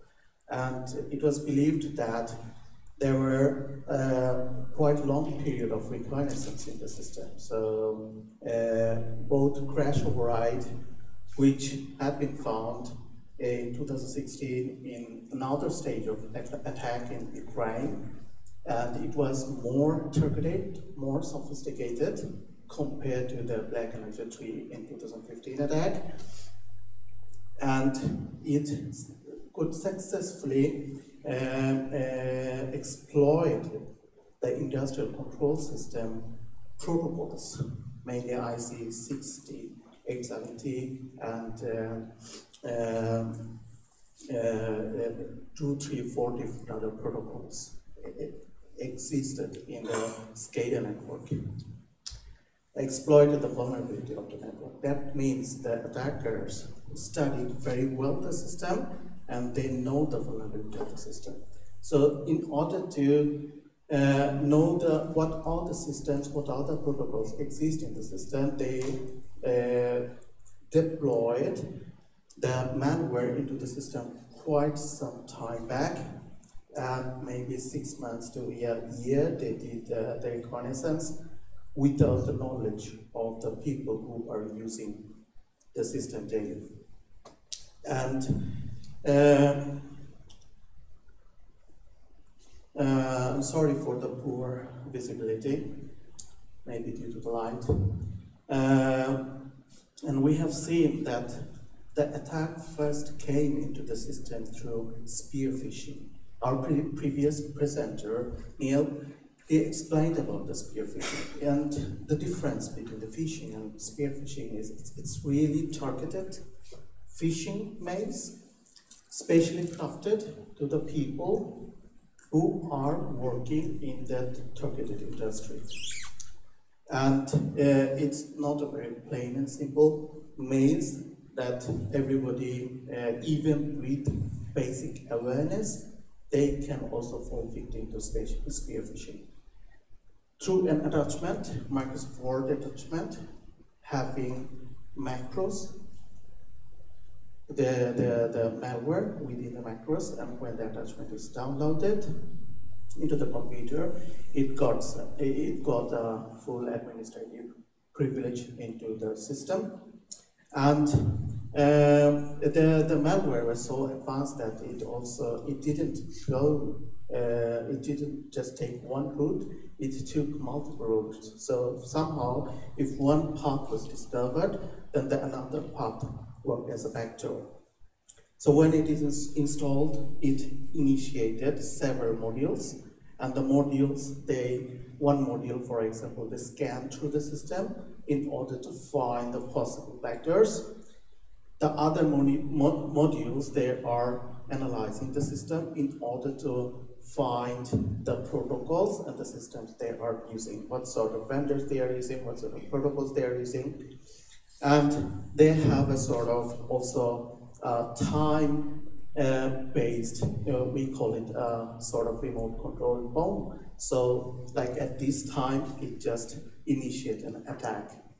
And when it was in the system, at some point, after certain analysis, it managed to send the data to command and control center. From there, they developed, based on the data they have received from within the system, they developed that, okay, these are the vulnerabilities of this protocol used in this system, and they developed new code for that system within the attacker's infrastructure, within the command and control center. They tested that, and they found that this way they can further exploit the system. And they sent several new modules to the malware. And the malware downloaded those modules, and they just crawl along the network and reach the circuit breakers. And they could turn on and off the circuit breakers, though the operators of the system understood the circuit breaker is closed, but in a way it was opened. So they could craft a command within the protocol. They can open and close the circuit breaker without the knowledge of the operator. And on top of that, they could also make a denial of service attack on the protocol using the OBCDA. And besides that, they were so advanced that they make also denial of service attack to the call center, so that if some areas they lose power and they cannot call the customer service. So the customer service is completely dark at what is going on in that area. So we see that for our flexibility, when the utility system is combining with the ICT infrastructure, then we completely get exposed to lots of new attacks, which is common to our typical internet environment. So the enterprise domain and SCADA and the industrial control system, though we say, okay, now we typically don't find systems which are designed in a sort of basic understanding without the barrier, without the defense, without the firewall, okay? We have seen from the presentation from Neil that, okay, you can even find some of the systems, okay? So they are physically connected, but they are logically separated. So we feel safe that they are logically separated with configurations, but you know, the configuration errors. So there will always be traffic between the enterprise and the SCADA and the industrial control system. It doesn't mean that they are totally separated. And the malware can use that door to reach the system. And malware, once in the system, they can traverse through the network and can reach the last mile, which is really vulnerable, like the sensors and actuators and the PLCs, okay? So we cannot really provide them that much security with antivirus, with patch, etc. So it can scan and it can analyze the system, and it can analyze specific industrial control system protocols. So the automation gives us the flexibility that we can control the network further away, but it also gives us a lot of, makes a lot of trouble, like it can issue operational command and destroy data. So the initial breach, we have seen the spear phishing attacks. Okay, it can come in the form of attachment, links in the email, even the script inside the HTML body. There are gaps in the antivirus, and lack of patching, and outdated operating system. Think about Windows XP, it still exists in the system. Microsoft stopped in 2014 the support of the Windows XP. Misconfiguration is a big issue that we thought it's a safe, but it's not a safe because of the misconfiguration. SQL injection type of attack is because we didn't think carefully during the software development. What about the gaining access to the highly privileged account? In the enterprise domain, which is exposed to the internet, do you need really the administrative privilege to browse the internet, to open your email? So once you open an attachment, it's a malicious attachment, when you are logged on the computer with administrative privilege, the malware automatically gets your administrative privilege on the computer. And once in, it can do anything with administrative privilege. It can start a process, okay? It can scan ports, it can open ports, and it can further download modules. So if we see what we have learned, that the missing components in the enterprise domain, it's really a shame that if we don't update our page, if we don't patch it regularly, but it happened like WannaCry ransomware because of the missing patch in the computer. And also missing tools in the enterprise domain, like we need to have advanced intrusion detection system at our enterprise computer, and the phishing protection on our mail server. In the SCADA, it might be like you can say that it's logically separated, but the missing antivirus and missing the patches of the OSs and all the operating system patch, all the vendor patches, and the third-party software patches might be more common in the industrial control type of system.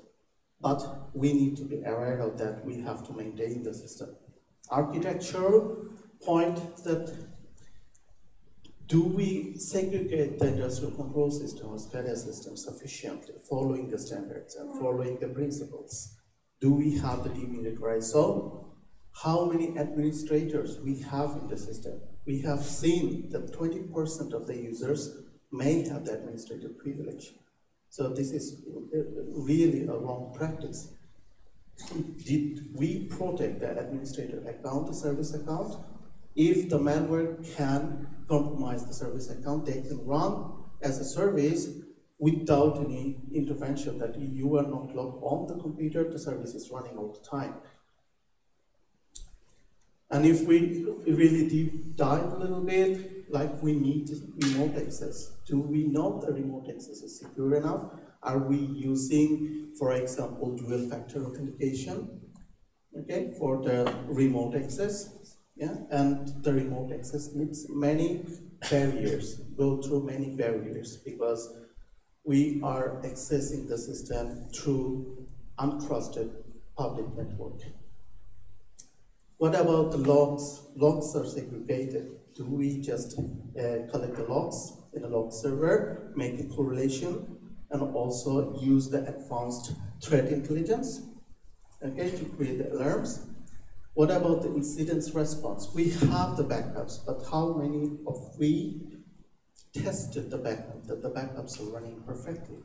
We have seen, first of all, We have provided the backup systems. The systems are not backed up currently. The backups are not tested regularly. Okay. How many times we did the security audits of the system? In order to do the maintenance, we need to do security audits. The audits will give us the information that the status of the patch, the antivirus, the different accounts, like we can suddenly come up with the figure that we have about 20% users who have that administrative privilege. And the advanced defenses, we need to also put in place nowadays. Like, we need to put in place even the firewall to reach the field. So, in order to design the system, we have to use this defense in-depth principle. That means it's like an onion. In the onion, we have shells, so that if the attacker is outside and the system inside, they need to penetrate each and every shell to reach the system. Just a holistic view. And then one of the frameworks to help us is the Microsoft SG3+C. It's like secure by design, by default, and deployment. Like we can give example that SQL injection type of attack during the design, it can help. And also the risk-based approach, we can also secure the system. Thank you very much.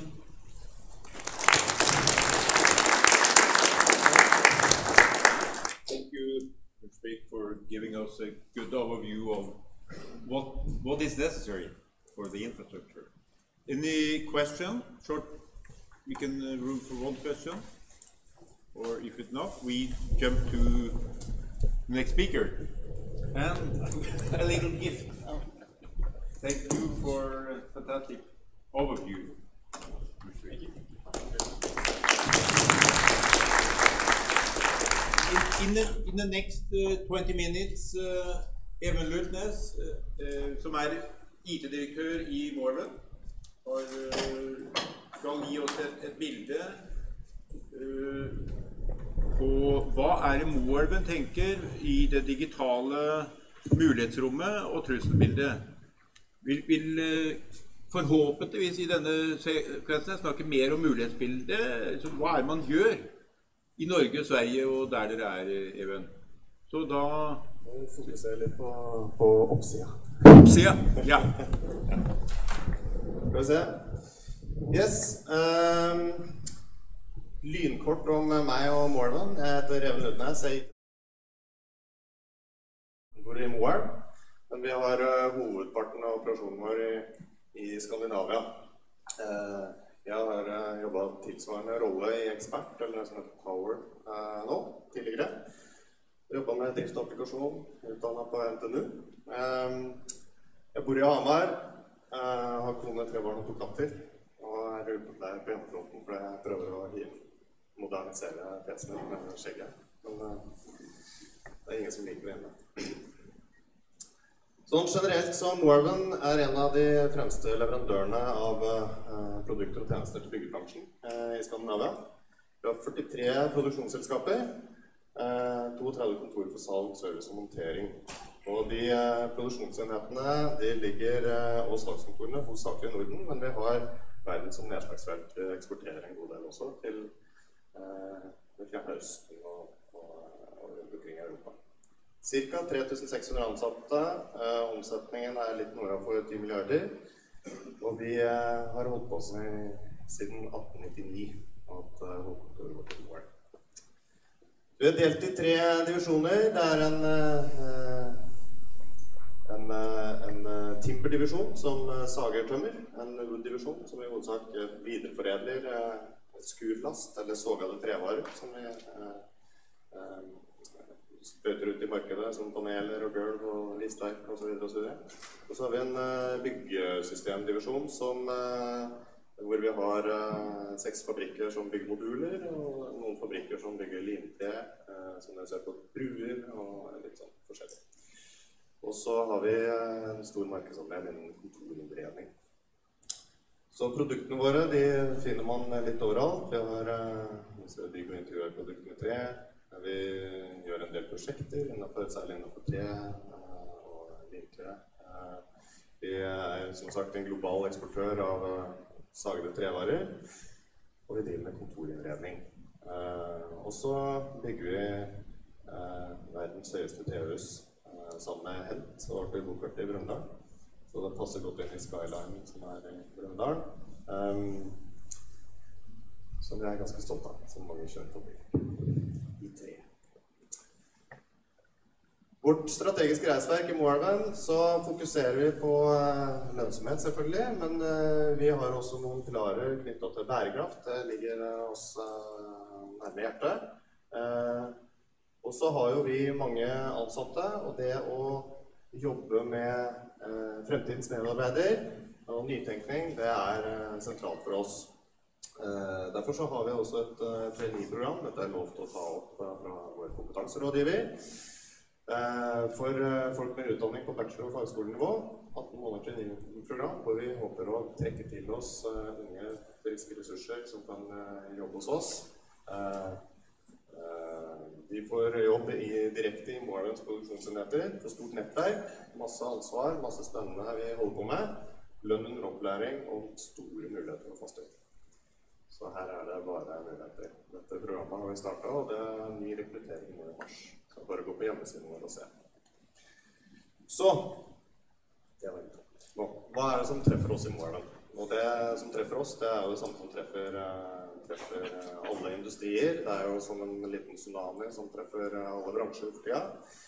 Men vår private sfære svært digitalisert. Vi omgitt av alarmer og alarmsystemer og produksjonssystemer som vi kan nå på forskjellige måter. Jeg kan sette åpen ned varmen hjemme nå, eller ringe hyttavarm, eller åpne bagasjerommet på Volvo. Eller når jeg kjørte hit i dag, så brukte jeg Google Maps, som bruker maskinlæringsalgoritmer for å kalkulere den beste veien hit. Den litt forvirret akkurat nå, for jeg bygger så mye på E6-en, men etter hvert så sorter det seg med alle omkjøringer også. Og den utviklingen her, den går i rasende fart. Og dette jo dette Internet of Things, eller etter hvert så snakker man om Internet of Everything. Alt kommer til å være connectet på en eller annen måte. Og det gjøres enorme investeringer i kunstig intelligens, og alle prater om at det her der det virkelig kommer til å treffe oss. Det IBM Watson, Microsoft Amelia, Google Assistant eller Bixby, eller Siri, som datteren min prater mye til. Og disse digitale assistentene, de vil hjelpe oss og foreslå å løse ting for oss hele tida, alltid, til alle denne stiller. Og så har du disse buzzwordene som treffer oss hele tida, med cloud, containerteknologi, Docker, Kubernetes, og alle det big data analytics, advanced analytics, maskinlæring og kunstig intelligens, og alle de her teknologiene som vi lurer litt på hva vi skal bruke til eller gjøre noe med, men de her allerede. Så Spotify og Snapchat, de kjører i containerteknologi på Google sine plattformer og bruker big data-analyse for å gi oss de beste forslagene på nesten musikken vi skal høre på eller interessene vi har. Dette går vi rundt i en lomma hele tiden. Og så sier man at til alle bedriftene, og det noen dette har truffet litt tidligere enn oss i tredjetallet industri kanskje, men hvis du prater med folk innen bank, finans, så det her veldig relevant, eller med det. Digital eller død. Det litt skremmende. Så da sitter vi, og så tenker vi de raske spiser de store, det det vi hører, og så i den sammenhengen her så vi store, så da, hvis vi ikke blir digitale, så dør vi, og så blir vi spist av noen raske, så da må vi gjøre etterpå. Så det det jeg skal prøve å fortelle om hva vi gjør i Moelven i dag. Og hvis du ser på Moelven sin, kanskje litt, hvis man lett med å se, det godt. Så se på Moelven sin produksjon i dag i et tradisjonelt sagbruk. Så finner du ganske lite folk. Men du ser på flere steder i produksjonen så har du nesten sånn Houston Mission Control Center hvor man sitter og overvåker de prosessene som kjører i sagbruket. Og dette utstyr og maskiner som handlet inn på forskjellige tidspunkter Noen helt moderne, røntgenmaskiner og 3D-rammer, og andre maskiner fra 70-tallet som bare knirker og går og like effektive i dag som de blir kjøpt. Men det som et problem for oss, det at de maskinene her, de snakker ikke med hverandre. Og det da dette begrepet kommer inn, ikke sant? Som vi nevnte så vidt i sted, dette Internet of Things, eller Industrial Internet of Things-begrepet, hvor vi ønsker å få koblet sammen disse ulike elementene gjennom hele produksjonen vår, for å få dette overblikket på hvordan prosessen vår går fra en tømmerstokk kommer inn til vi sender et ferdig skolelastbord ut av våre fabrikker. Fordi vår produksjon den allerede sterkt automatisert. Dette har vi drevet med siden 70-tallet. Vi har røntgen, kamerasortering og roboter. Så det initiativet her ikke for å redusere antall folk, men for å bryte ned disse informasjonssiloene for å få satt disse dataene sammen. Så vi kjører et prosjekt nå i Sverige på Moelven på Arlåsen, som vårt største sagbruk, som heter 3 IoT, det smarte digitale sagverket. Det Vinova støtta, og vi samarbeider med RISE, som på en måte søsterorganisasjon til Sintef, bare i svensk drakt. Rema Soko, Schneider og lokalt. Totalramme på litt i underkant av 10 millioner, hvor Vinova-bidraget i Sverige på 4 millioner. Mest av det går for å dekke kostnaden til RISE. Og her støtteordningen i Sverige litt annerledes enn Norge. De har litt mer hår på brystet for å kunne sprøyte penger ut i industrien uten å være så veldig redd for om man fordeler mellom de ulike industribedriftene i Sverige. Så litt mer offensive. Ellers så det prosjektdeltakerne som spytter i penger. Målsettingen vår ganske, altså for oss ville dette ha et voldsom impact, men på en måte, hvis du ser på lignende Industri 4.0-prosjekter, så ikke det her veldig ambisiøse mål. Redusere energiforbruket med 10%. Vi tørker ekstremt mye trelast, så hvis vi klarer å redusere energiforbruket med 10%, så blir det kake. Økt prosesseffektivitet i sagverket på 15% og økt produktverdi på 10%. Med de marginene vi opererer med, så det her fantastisk penger. Så da poenget akkurat det å hente ut all relevant data fra produksjonssystemene, samle de opp i en big data-løsning, i en datalek, hvor vi kan gjøre disse avanserte analysene på de dataene. Og da kan vi finne svar på spørsmål som vi kanskje ikke engang visste vi kunne stille. Og potensialet for oss da, det jo hvis du får denne sammenhengen gjennom hele industrien vår, og hvis du virkelig kan følge alt og se liksom, hvor det vi får disse flaskehalsene, hvor det vi taper tid og energi, hvordan det vi kan få kvalitetsforbedringer på det materialet vi har, hvor de lavthengende fruktene. Bare det å finne sporinga gjennom et sagbruk komplisert i forhold til mye annen industri hvor du setter sammen ting, så kan du sette på en QR-kode eller en datametrics-kode eller fiberbrikke eller noe på begynnelsen av prosessen og følge det gjennom hele. Vi sager jo stykker alt. Vi har prøvd å putte her fiberbrikker på en tømmerstokk, men dette i barkemaskinen. Og så kan vi se mønstre i utfall, hvis vi har stort utfall langt ned i produksjonen, for eksempel på beisa vår, at vi får mye feil som vi må bare ta ut og vrake, så kan vi spore det tilbake til der det har vært gjennom den tørkeprosessen, det har vært gjennom en kanaltørke i stedet for en kammertørke, eller det kommer fra den typen skog, eller den typen kvalitet på det, så kan vi ta ut det utfallet tidligere, sånn at vi slipper å produsere alt igjennom før vi får utfallet. Så har vi stor tro på dette med prediktiv analyse på vedlikeholdsbehov.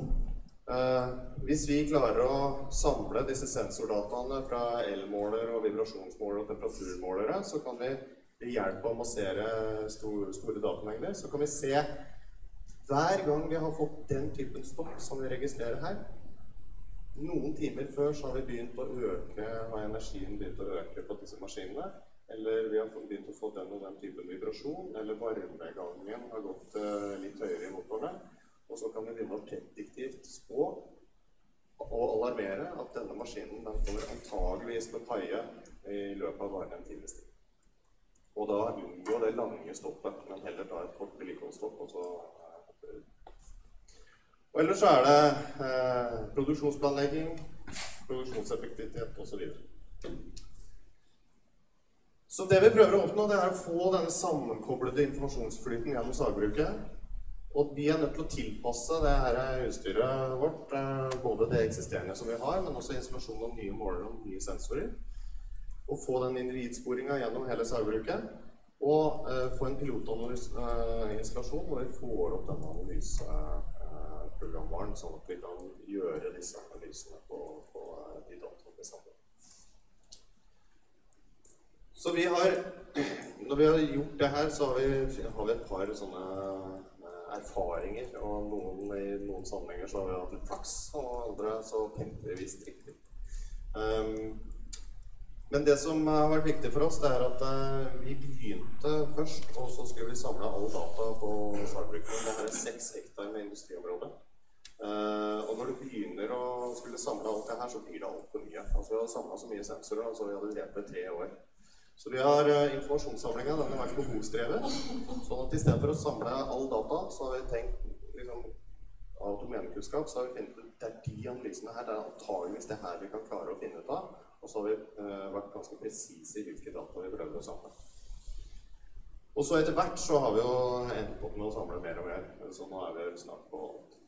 I tillegg så har vi strukturert datafangsten ved hjelp av et system som heter Parsonify.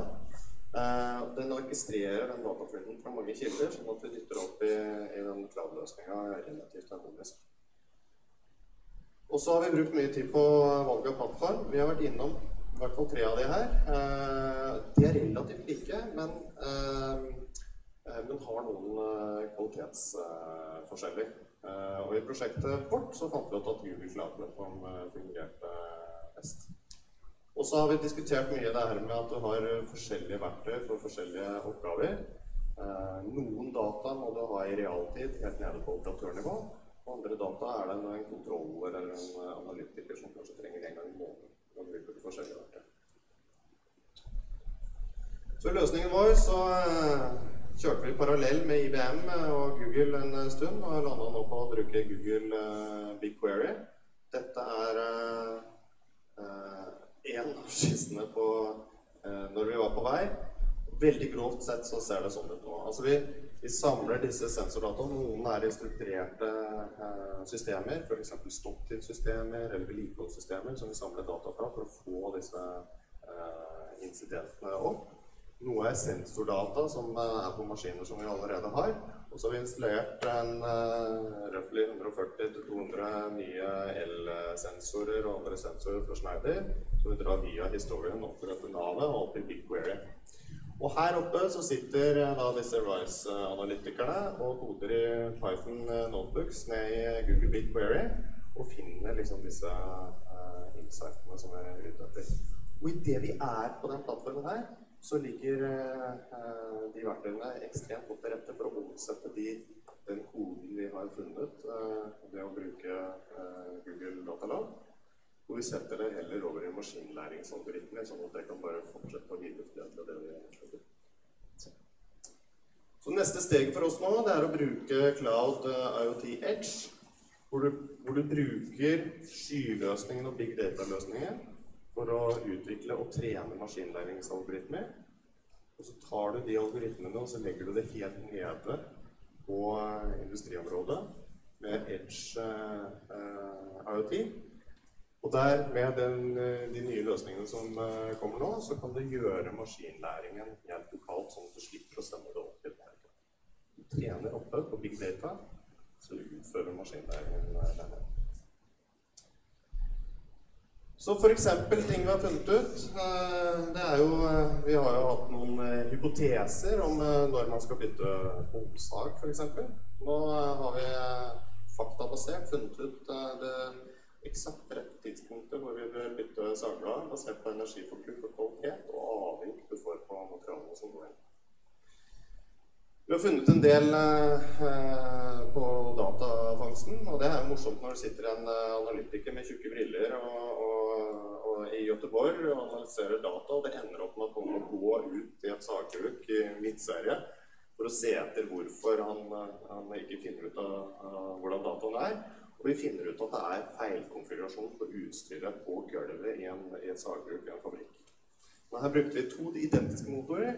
Vi brukte den ene mye mer energi enn den andre, på grunn av rett og slett skruer og mutter og plater som var feilinnstilt. Og du ser det på dataen.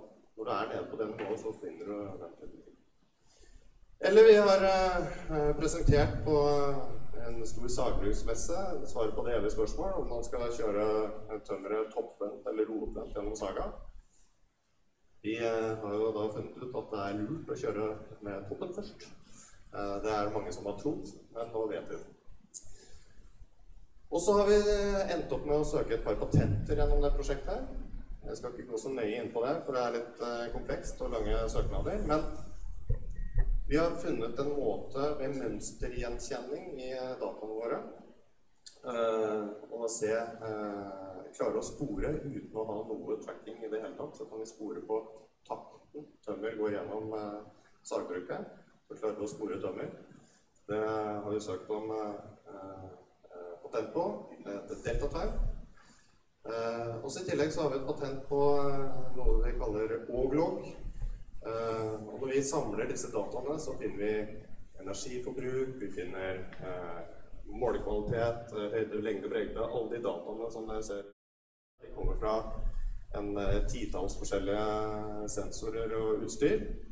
Og når du setter det sammen med noe vision-system vi har satt opp i sagbruket, hypotetisk, og det dette patentet går på, så kan vi bruke augmented reality for å faktisk få, når du ser på tømmerstokker som går igjennom, få opp all den dataen som vi har samlet rundt det materialet som faktisk går gjennom sagbruket.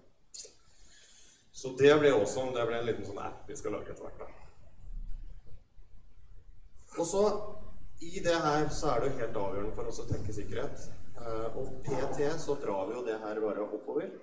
Men når vi nå begynner å dytte det ned igjen med maskinlæringsalgoritmen og skal gjøre faktiske tiltak ned på gulvet, så blir det her helt essensielt. Og helt avslutningsvis så skal jeg bare nevne, fordi jeg leste en lite kuriosa. Michael Hayden, som tidligere direktør av CIA, og tidligere direktør i NSA, og John Scarlett, som var sjef for britiske Secret Service. De var på en Open World-konferanse nå for 2 dager siden, og pratet om cloud og ny teknologi. Og da var det litt morsomt, fordi rundt århundreskiftet var General Hayden, som satt da i NSA, fikk informasjon om disse cloud-løsningene. Og noen kom og fortalte ham fra NSA at alle drev og puttet all dataen sin opp i disse skyløsningene. Så hadde General Hayden en Monty Burns-moment, hvor han som NSA-sjef sa «Excellent». Det jo det vi redd for. Når vi samler all denne dataen, vi putter opp, og vi eksponerer da dette utstyret, som har nytt bruk, som ikke rigget, og som kanskje ikke har sett omverdenen noen gang før, så blir det her helt annet. Så det blir AO. Takk.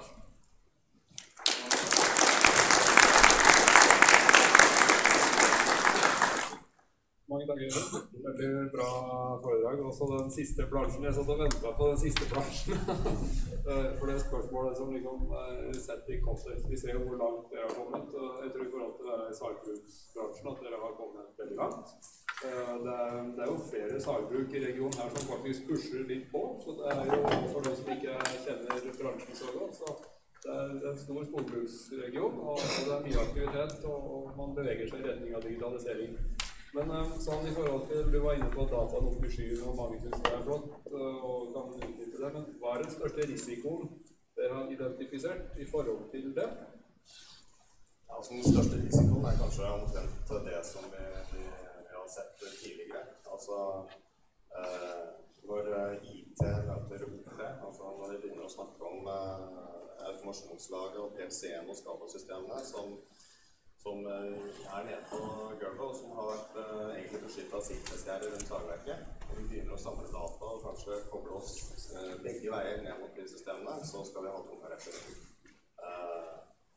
Og for der det både at det ikke nødvendigvis oppdatert eller i den retningen i utgangspunktet, men det også folk som har satt opp og som noen andre har sagt i dag, altså Du får ting opp, og så får du til å virke, og så reiser du.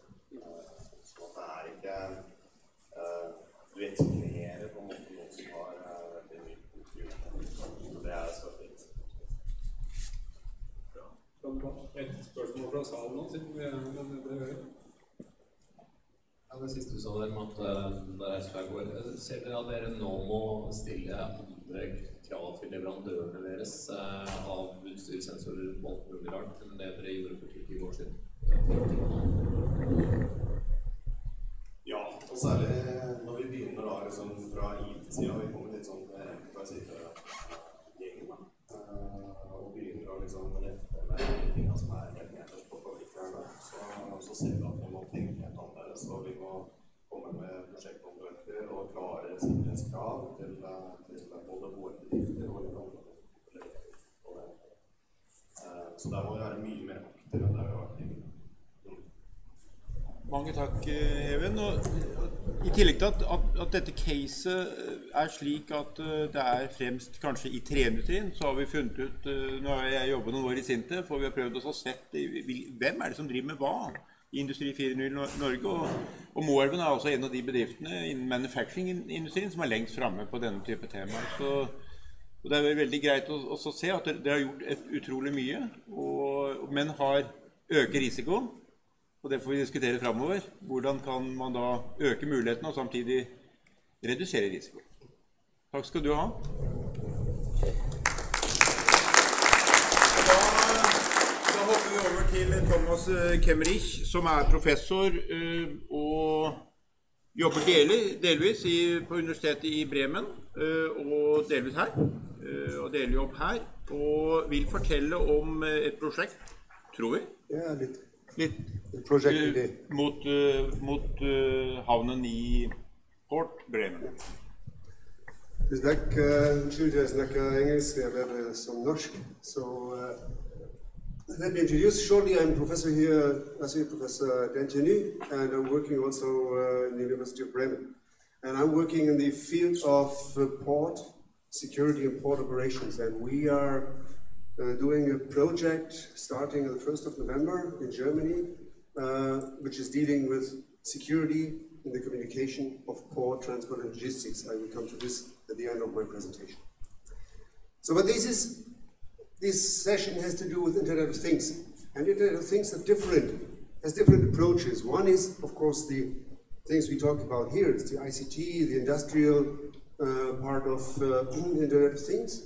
The other thing is smart automation, home, smart home, this kind of stuff, which is not part of my presentation. But in the transport, we are talking also about Internet of Things. And when we look to transport, it's a little bit small, but this is a picture of Årets, where we see this wonderful, beautiful port. And we look to container yards, we see a lot of things. So every container is a thing, and inside of each container there are also things. And when we consider the transport process, we have also other things, the ships and all these kind of stuff, the cranes and the van carriers which are transporting the containers over the yard and so on. So we're talking about a lot of things. And this is an initial process for the European but also for the worldwide economy. So we have all and everywhere this kind of transport processes. And there is a huge danger in going to disturb this kind of processes. And maybe somebody remember this one. Well, the light conditions are not very good, but did you remember the incident with Maersk, the shipping line, the biggest shipping line in the world in 2017, last year? Heard about it? So they lost $300 million US. But this was a small part. There was another company called Merck, the pharmaceutical industry in America. They lost more than $800 million US by this NotPetya ransomware. In total, the White House estimated the loss only by this NotPetya virus or ransomware of about $10 billion US. So this is a lot. But if we consider only the shipping line, does anybody know what it is, NotPetya, how it worked, where it comes from? You know. Okay, but not everybody. So NotPetya was produced or developed by the Russian division of cybercrime military area. And the goal of this NotPetya ransomware was the Ukraine industry. So they were focusing on power plants in Ukraine and industry systems and whatnot. But the problem with this kind of malware, viruses, it is not detecting borders. So NotPetya did not detect, oh well, I'm now leaving the border of Ukraine, and now I stop everything I do. They didn't do this. And the behavior of NotPetya was, they used two vulnerabilities. The first was, they were able, in unpatched Windows system, to read passwords out of the memory. The second was, they used the possibility to run a remote software on this kind of machines, on this kind of Windows systems. And both together leads to the point that they got administrative access to systems and run the encryption software, the ransom software, to encrypt the disks. And at the end, it was found out that it was not the case to encrypt the data and get money back in the way that you pay and get the key. They destroyed the master boot record of the disks. So the intention of this malware was to destroy the system. It was not the goal to recover the system anymore. And Maersk was infected by this because Maersk has first one infrastructure design of their network. The Maersk people said, we are Maersk worldwide and we are the good guys. And we build our network in a way we have 1-2 gateways to the rest, to the bad internet, but we are the good ones. And we are all unprotected and can communicate between each other. So there was no security gateway, security measure inside of this Maersk network. So if a virus was infecting one system in this network, it could spread all over the Maersk network worldwide. And this was happening. There was one computer in the tax department in the Ukraine. And this one used an accounting software called KEYNOTE. And this software has an automatic update system. And the Russian military cyber division guys, they got access to this system which was distributing the updates for this software. And on this way, the Maersk system got the NotPetya software, and it was in June 2017 starting its terrible work. So it was starting to decrypt disks all over the world and about 19 different locations of Maersk. One of this location was the Elizabeth terminal in New York, maybe you've heard about it. And normally the terminal could arrange or could handle an outage of 15 or 30 minutes. So the lorries stand in front and wait a little bit and then they start processing again. But what here happened was about 1, 2, or 3 days outage of the terminal. So it must be a wonderful view from the Empire State Building to watch after 2 days all these lorries around this Elizabeth terminal, because the terminal was down. The computer systems of the terminal were down. And the trucks came, wanted to enter the terminal. They have to read the barcode and give some information and exchange electronic information. And it was not possible. So if the lorry wants to enter the yard, nobody knows where to put the container. On the other hand, the people on the yard did not know which container stands on which place. They needed a piece of paper, run around, took the container ID, and found out what was happening on the yard. And this for some days. On the other hand, the ships entering the yard, they give a list of their loading to the terminal so that the terminal operating system can plan operation. At this time, no ship was able to offer any information of loading list to any of these about 19 terminals. So the whole operation was down. And it took a lot of money for Maersk to arrange this, and it took a lot of days to manage this kind of outage. You find a very good description, by the way, on Wired. There's an article where all these kinds described. So $300 million loss is also a lot of money for a company like Maersk. And what I want to say is, in transport, we are depending strongly on information which is accompanying our physical load. And now let's come back to the things. So a container, in this case, is a thing, but also other loading or aspects are things. If we consider fish for Norway, or oil. Oil is not a thing you can put in your hand because it goes through the hand, but this is also a thing, a barrel of oil.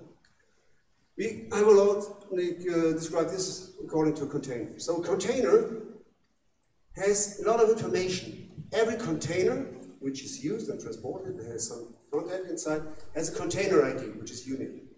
It has an owner, content, size. We have some different sizes of containers. We have a source, the destination of the container. There's a lot of information running with the container. This is something, and what we also can put on a container is something like this. Do you know what is this? It's an IP address. So today, a container has not an IP address. But all this kind of information could be similar to an IP address. And it could be that also in future, containers get IP addresses, like IPv6 addresses where you have enough. So how does a container process or transport process work? Well, we have a container. This will be transported by trucks or by the railway, will be brought to the terminal, and will be loaded to the ship. That's how it works. Looks very simple, very easy, but we have a lot of companies and players involved in this process. We have railway companies, we have forwarding companies, we have something like NSV. Do you know what NSV stands for? NSW, sorry? National Single Window. Heard about it? No? It starts in 2015. It's a European directive, and Norway is part of this part of European Union. And the National Single Window means that everybody who is serving a ship has to register information about the ship to this National Single Window in each country. And the National Single Window of each country will took this information together so that in the European Union everybody knows which ship is arriving. And it's not only the ship, it's the ship owner, it's the crew, the number of crew, names of the crews, all these things. This is why if you go with color line boat, you have to register your name. So because color line gives your name to the National Single Window, it is registered there. So there are a lot of information are going there. And if the National Single Window will not work, no ship could enter or leave Norway, or also other European countries with their borders have coasts and ports. So National Single Window is an important thing. We have port community systems. These are systems in big ports where everybody can give messages about containers, about container IDs, where the container goes, and so on. I have a picture a little bit later. We have, of course, the toll. Nothing will enter or leave the port without toll. We have port authorities. They offer the infrastructure. They port collects. We have shipping agents, shipping owners. We have fasteners and other service organizations dealing with the ships, pilots, for example. And all these are communicating with each other. And this is the transport chain we have. And within this transport chain, we have a lot of people communicating. And this looks simple, not very simple, a little bit like this. We have a producer, we have loaders, we have forwarders, we have trading companies, ship agents, ship owners, transport providers. Sometimes we have also inland waterways involved. We have terminal operators, we have the water shipping authority, toll port authorities, and in big ports we have the so-called port community systems. And for example, it is mandatory when you bring in a container in a port, in a yard, you have to register 24 hours in advance if it is containing dangerous goods or hazard goods. And this will be done by a message sent to a port authority system in big ports, so Rotterdam in the Netherlands, Felixstowe in the UK, Hamburg in Germany, Antwerp in Belgium. They have these kind of port community systems. And everybody is using this, or most of the companies are using the port community systems to exchange messages. So this is something like a single point of failure. But not every message is sent over this port community system. You see it here. One point is not everywhere we have this port community system, and the other point is that port community systems take money for each message. And these people don't want to pay so much. So sometimes they communicate directly. What I want to say here is, this communication system is very complex, and now we'll come back to you, what you said about the complexity of communication. And today, this kind of communication system has no security model. There's no security put on this system. It is developed over the last 20 to 30 years, where nobody was thinking about Internet of Things. This economy, these companies were already communicating using EDIFACT messages. Anybody heard about EDIFACT? EDIFACT messages? Used by the automotive industry, by the transport industry since a long time. Database access. I heard from some companies that they let their partner company directly access an SQL database in their own premises. File exchange. Put some virus in the file, it's no problem. So there is a lot of communication between the companies. And there is no security architecture developed during this 20 to 30 years of the development of this kind of communication. But if you drive down this kind of communication, the port is dead, completely. And if you imagine a container should cost nearly, I don't know, 50 to 60,000 euros per day, only operating costs, you could imagine what this costs. And this is a target for cybercrimes.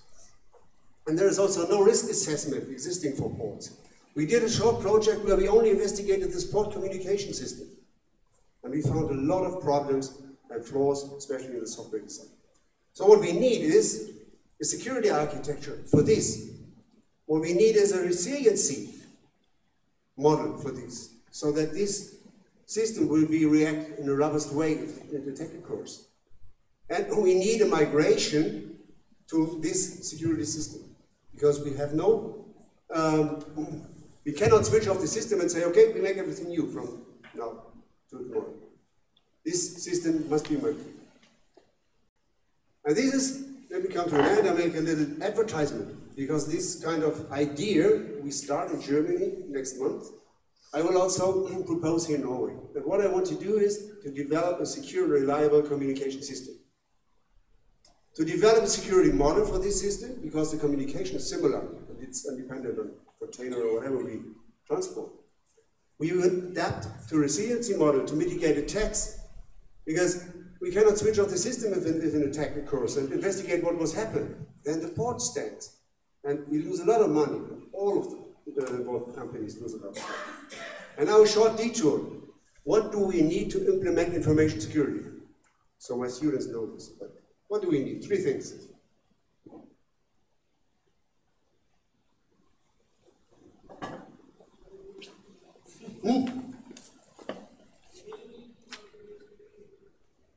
This we want to achieve, but we need firewall.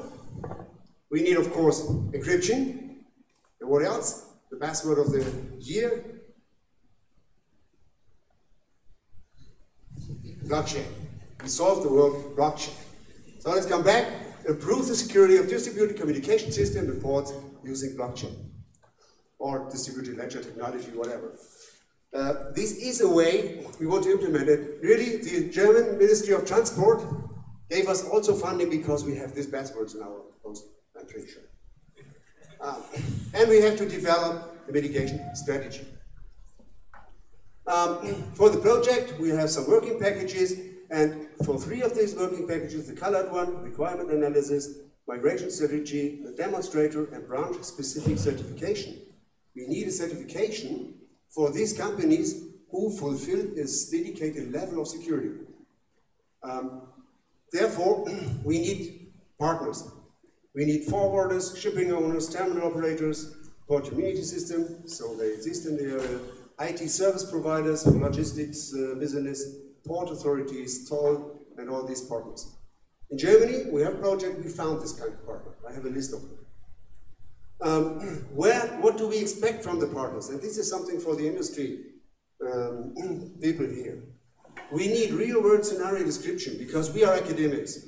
We assume how the world is running, but we do not know it in reality. We need deep knowledge about transport and logistics processes. We need support in the scenarios. We need support in evaluation of that, what we developed, the security model, the resiliency model. And we need to evaluate the migration strategy. Does it work? Does it help? Is it doable? And the amount of time depends on the interesting of the partners. And this is my approach. But before I summarize to the project in Germany, it's a research project funded by the Ministry of Transport, 33 million Norwegian kroners, 3.5 million euros, and we found these kind of companies. The Porten is Hapag-Lloyd, which is similar to Maersk. And when I asked them last year, I said, we want to solve your problem. They were willing to work with us. This is a terminal operator university. This is Institute of Artificial Intelligence.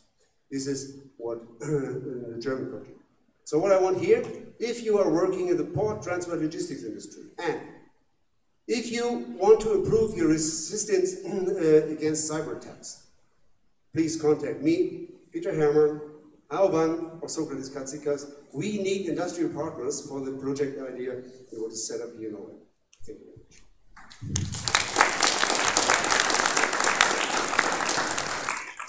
Thank you, Thomas. I was getting awfully close there towards that. I saw We'll take one small question. I mean, when there is, you point out all the things which are not in place, who is the influence maker or decision maker or stakeholder that you have to understand that is necessary? The companies on money because they lose the money. And we are here also in contact with the Ministry of Transport in Oslo. They support the people, but they pushed us to Kystverket. So these are the guys. I think the port authorities and the national government must be interested. This is running because Norwegian economy is running the port as well as another European countries. Okay. Thank you very much. Good.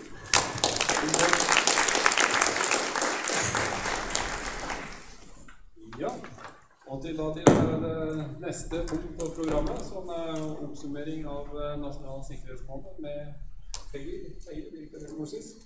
Vær så god. Vil du ha denne, eller vil du bruke en sånn? Ja, denne veldig enkel, da. Jeg kan ta denne her, ja. Det går bra. Fleksibel. Så da har vi kommet såpass langt i oktober faktisk, at vi går på litt oppsummering. Vi jo litt på forskudd, da, for det jo ut hele oktober av Nasjonal Sikkerhetsmåned, og egentlig litt lenger om. Og vi ønsker at dette skal være aktiviteter vi gjør hele året, men en kraftsamling som vi gjør i oktober. Så skal jeg ta en liten oppsummering på hva vi virker ikke. Så må vi gå av, skal vi se. Ja. Den har løset seg ut. Men i hvert fall, de som ikke kjenner til oss, så vi en norsk senter for informasjonssikring. Vi sitter leier i lokalet her på Gjøvik til NTNU. Og det vi som administrerer SlettMeg. Det jo den mest kjente tjenesten vår. Det nesten 70% av Norges befolkning kjenner til SlettMeg. Man vet i hvert fall at det noe som heter det. Og vi administrerer nettvett. Og vi har også en kvinnekonferanse som gjør om til et nettverk sammen med Accenture, Security Divas. Men nå skal jeg prate om Nasjonal Sikkerhetsmåned, som en årlig kampanje. Og så det hvorfor skal vi ha en kampanje. Det kanskje overflødig å begynne med det nå. Vi har sett og hørt gjennom dagen hva som egentlig rører seg ute, og hvilke trusler vi står overfor, sårbarheter vi har. Men dette i hvert fall noen undersøkelser om hva som bekymrer oss mest. Og det politiets egen innbyggerundersøkelse som sier at vi som innbyggere, vi bekymret for nettsvindel. Norske næringslivsledere, de bekymret for dataangrep. Og da vi nødt til å vite hva det vi skal beskytte oss for, og hvilke verdier det vi skal beskytte i egen organisasjon eller egen heim. Dette et knippe av det som har skjedd gjennom 2018. Litt utklipp mot norske virksomheter, sårbare for digitale angrep. Nav har fått sterk kritikk. Det daglig dataangrep som NTNU må håndtere. Ticketmaster har vært i vinden, Schibsted, helsesystemer. Det veldig mange ting som har skjedd. Kommuner.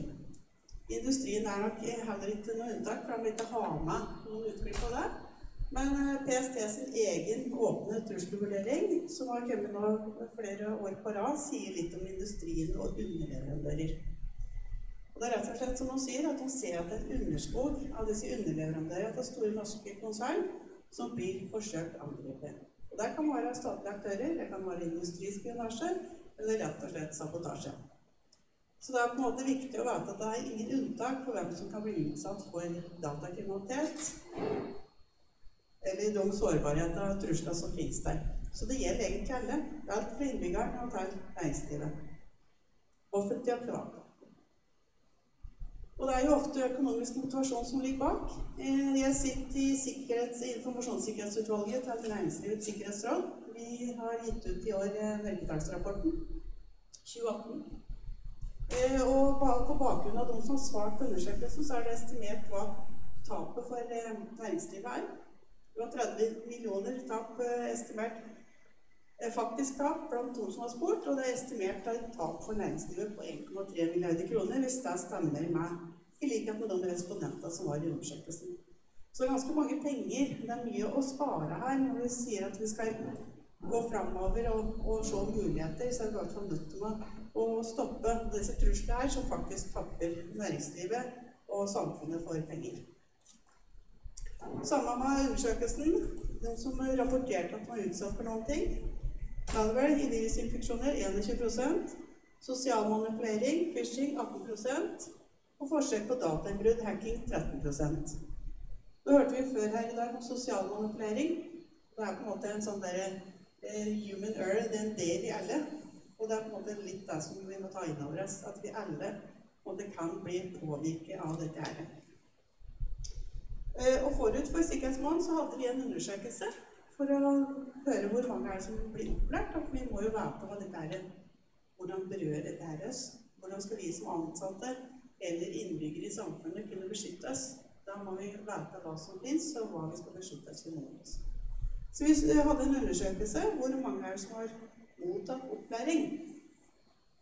Og i opplæring så det liksom et tilbud om du har fått et kurs, e-læring, personlig veiledning, eller om det dokumenter som beskriver rutiner for datasikkerhet. 85% svarte at de ikke hadde fått det i egen arbeidsplass. Det betyr at dette med næringslivet så har vi en ganske lang vei å gå for å lære opp ansatte. Så vet du at hvis du ikke i næringslivet, hvem skal du da få opplæring av? Skal du få det ved skolen? Hva med noen som ikke i næringslivet og ferdig? De seniorer? Hvem skal du få? Så vi har noe vi skal gjøre. Fra samme mørketallsundersøkelsen så var dette her også et resultat. Dette noe vi må ta inn over oss. For dette noe vi ofte hører, at dette gjelder ikke oss. Vi ikke et stort konsern. Vi har ingenting å skjule, men alle har jo en verdi.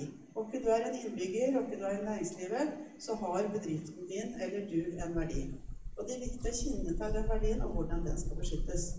Så når 67% mener at sikkerhetshendelse har vært et uhell eller uflaks, så det noe vi må ta inn over oss. Det ikke nok å satse på at vi får flaks da neste år. Da må vi kunne vite hvilke trusler står vi overfor, og hvordan skal vi beskyttes. Hvilke verdier det vi skal beskytte. Så det litt sånn bakgrunnsteppe for at vi ønsker å kjøre Nasjonal Sikkerhetsmåned hvert eneste år. Vi må i hvert fall prøve med det vi ønsker med opplæring, og det på en måte et lite krafttak, en samling for å øke i hvert fall en sånn grunnleggende informasjonssikkerhetsforståelse i samfunnet. Jeg skal gå litt gjennom hva vi har gjort, det blir litt statistikk, men der blir det noen har en oppfølging på en kampanje på hva som vi har gjennomført. Dette jo en samling som vi gjør det jo sammen med NISA, som EUs informasjonssikkerhetsorgan. Så vi en del av fellesskapet og gjør litt av det samme som aktiviteten. Så i 2018 så satser vi på 2 tema. Det noen her som har hatt egen organisasjon med opplæringspakke gjennom Norsis? Det i hvert fall han her, bra. Det det potensialet for neste år. Vi kjører dette her og har gjort det i mange år. Men i hvert fall så satser vi på 2 tema i år. Det skadelig e-post, og det svindel på nett. I fjor så forsøkte vi sammen med NISA 4 tema. Det synes vi var litt taktisk. Når det kom gjennom en uke, så skulle det over på et nytt tema. Så i år så har vi fokusert litt dypere på 2 tema, for at vi vet overfor NSM, Nasjonal Sikkerhetsmyndighet, at e-post er den mest vanlige vektoren som det blir angrepet via. Derfor så ønsker jeg å satse på det, og så gå litt mer i dybden. Så vi har en opplæringspakke, og det er på en måte en litt sånn Robin Hood-tankegang, at det er de store som må betale litt mer for de små. Den minste virksomheten får den gratis, noen som har færre enn 20 ansatte. Og det er rett og slett for at vi vet at de ofte ikke har en informasjonssikkerhetsperson eller en dedikert person til å tenke informasjonssikkerhet, så de må få litt ekstra oppbacking. Men opplæringspakka har presentasjoner, filmer, plakater, brosjyrer, og som sagt så er det gratis for dem å feire. Vi hadde en åpningskonferanse. Jeg ser de Tor Kleppen Sættem som var med å åpne den. Vi hadde 200 deltakere i salen, og 100 på streaming. Kanskje var noen her som deltok på. Men det er viktig å få med seg, og et av de temaene som var der, synes jeg vi skal dra fram. Her er det RUFO som var svindelig. Og dette her er et av problemene som vi har i samfunnet i dag. Datakriminalitet. Jeg vet det er medlemmer fra politiet i salen her. Men i hvert fall så utfordringen her er å være på linje med samfunnet. Hvordan skal dette håndteres? Og da han reflekterte, vannlekkasjen ga umiddelbar utrykning, men hvordan skal samfunnet takle og håndtere datakriminalitet? Skal jeg speede på litt her? Men i hvert fall, 330 virksomheter har mottatt opplæringsmateriale så langt i 2018. Det betyr 2 millioner leksjoner e-læring, og vi har nådd 250 000 ansatte. Dette er en liten brøkdel av næringslivet, så vi har mye mer å gå på. Og vi kommer til å kjøre neste år, og dette er også en oppfordring og til ansatte ved NTNU og næringsliv for øvrig. Vi kjører dugnader. Som ekspert så kan du melde inn et foredrag som en virksomhet kan bestille. Dette er en dugnad. Vi har mange samarbeidspartnere med. Så i år så var det 26 foredrag, altså foredragsholdere som var meldt inn, og det var bestilt mange flere. Så neste år så er det en liten oppfordring, så ønsker jeg at de som sitter her som sikkerhetseksperter bidrar med deres foredrag. Og så litt i år så tenker jeg at vi må også gjøre noe for innbyggeren, for alle. Så nå for ikke så lenge så hadde vi lansert et kurs som går an å dele. Hva kan de gjøre også? Få med naboen, familien, flere ansatte. Dette er grunnleggende på informasjonssikkerhet, hvordan du skal oppføre deg. Så du får litt tips om deling av bilder og passord og litt forskjellige ting som er grunnleggende. Tiltak. Nårsins må vi komme med noen tiltak. Så for noen som ikke kjenner til dette, så er det da altså nettvett, hvor vi har veiledninger. Nasjonal Sikkerhetsmyndighet har et sett med grunnleggende prinsipper, og for de som blir krenket på nett, så har vi slett meg. Veien videre skal si litt om det nå. Det vi ønsker å gjøre er å fokusere mer på SMB-virksomheter på nettvett. Så dette er noe som vi planlegger fremover, for at vi vet at det er mange som sliter med at vi ikke har egne dedikerte IT-sikkerhetspersonell. Så vi følger med på hva vi gjør, følger med på nettvett, så vil dette komme ut etter hvert. Så vi vil også gjøre et online-kurs for SMB-virksomheter på litt linje som vi gjør for andre ansatte, og som vi gjør for egne innbyggere nå i oktober. Og så er det jo, jeg må jo si som butikker, hvis jeg sjekker litt rundt omkring, at det er jo snart jul, da ser dere vel. Er det både Halloween-effekter og juleeffekter samtidig sett i butikken. Men i hvert fall så går det an å bestille via Norsins, vi har en liten nettbutikk. Hvis de ønsker at de ansatte skal delta en julekalender, så kan de tilpasse den til eget innhold. Det var ikke så mye mer jeg hadde tenkt å si, Nils, at det var veldig kjapt. Men jeg må nesten få lov til å ta den siste sliden som er litt viktig, og det er å takke våre samarbeidspartnere. Nasjonal Sikkerhetsmåned er en dugnad, og uten alle disse og mange flere så hadde ikke vi fått gjennomført det. Så jeg synes noen som står der fortjener en applaus. Tusen takk!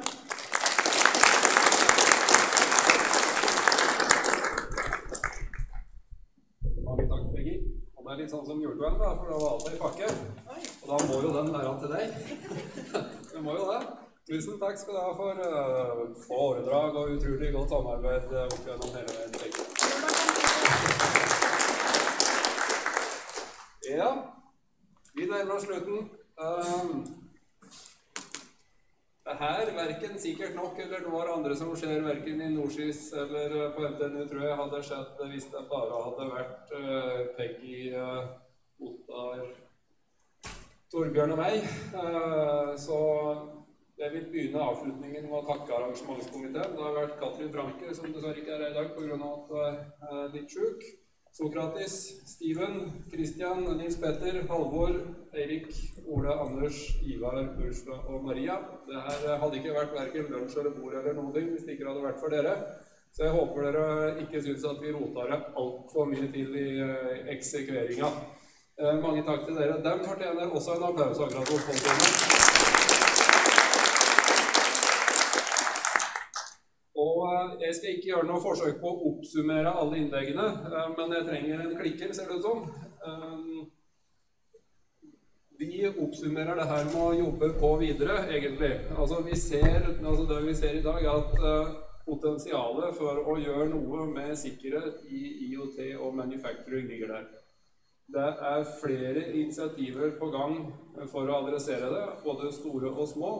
Til neste år så kommer en utlysning i det som heter SFI, Senter for forskningsdrevet innovasjon. Og der er det flere initiativer fra NTNU, som det her er både hovedtema og undertema.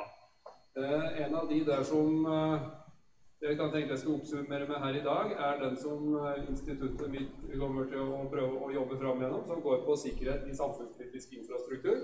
Kort oppsummert her, hvor målsetningen er for så vidt å ta Norge fra å være det mest digitaliserte landet, vi så det, til å også være det sikreste landet når det gjelder den infrastrukturen vi har. De pakkene som vi jobber med, der vi skal både forstå kritisk infrastruktur bedre, vi skal kunne detektere og forhindre angrep på en bedre måte, vi skal kunne respondere og også gjennomføre etterforsknings- eller granskningsarbeidet og jobbe med awareness. Så vi prøver egentlig å adressere alt i et ganske stort senter. Her søker man typisk om en god del 100 millioner i året.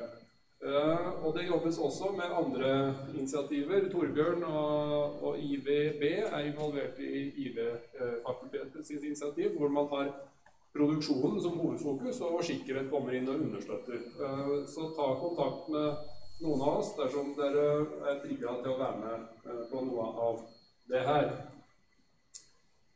Jesu navn. Han får så tid, ja. Da skal jeg ha noe så sjelden. Det er ikke alltid å ha foredrag og ha noe nytt å komme med.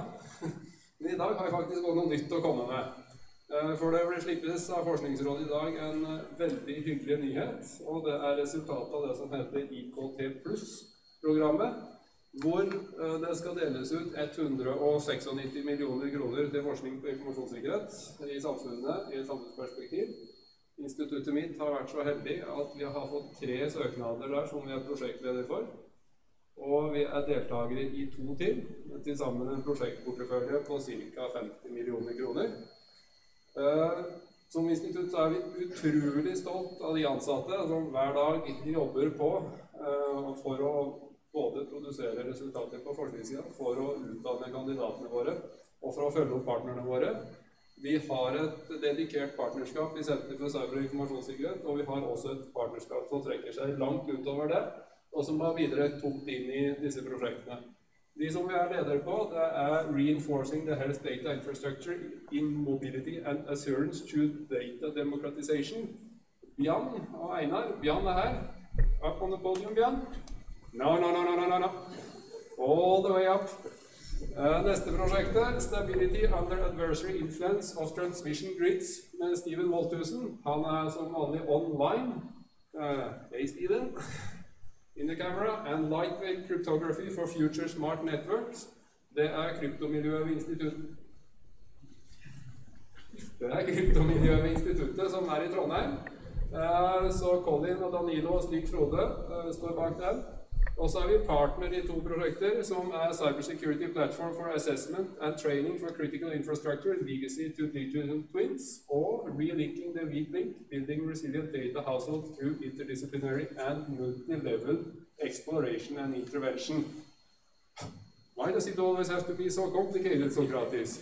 But anyway, we're addressing some of the root causes and at many different dimensions of what we have talked about here already through this portfolio. So, Socrates, Vasilis, please up on the podium as well, and I think we should give them all a hands up. And there will be cake and coffee served together with the lunch.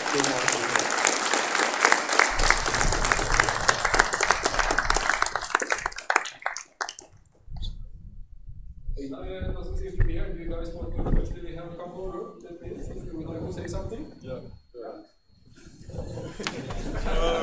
Go first. Yes, it took us almost 1 year from the first idea to try the digital transformation goal, and then we extended the idea about how we can efficiently and securely manage the healthcare data across the trusted domains. We collaborate with the in-depth hospital and the e-health directorate, and also many excellent researchers in or outside of Norway. And finally, we made it, and really look forward to start this one. Thank you. Thank you. Well, there are two projects. The first one actually complements the work that is being done here on the Norwegian cyber range. Actually, what we will be doing there is a cyber physical range. The idea behind the project is that we can create a series of test beds, a combination of hardware and simulation packages that would simulate cyber environments for critical infrastructures. The lead partner is IFE, with which we have another collaboration and another ubiquitous project already for some time. And there is also very considerable participation of industry, including Eurocontrol, Avinar, and industry like that. And then the other one is a project where we are coordinating partners because we provided at the last possible, well, not minute, but week, and therefore it wasn't really possible to change the budget at that time. It is led by Oslomet, and again, there is a very strong consortium behind it. But I think that the big success is that out of the 11 projects that were funded in the class, 5 are in the department ECO. And I guess this is according to many people, but to the leadership as well. So, looking forward to these projects and to many others to come. Thank you, Nils. Yes, thank you, Mr. President.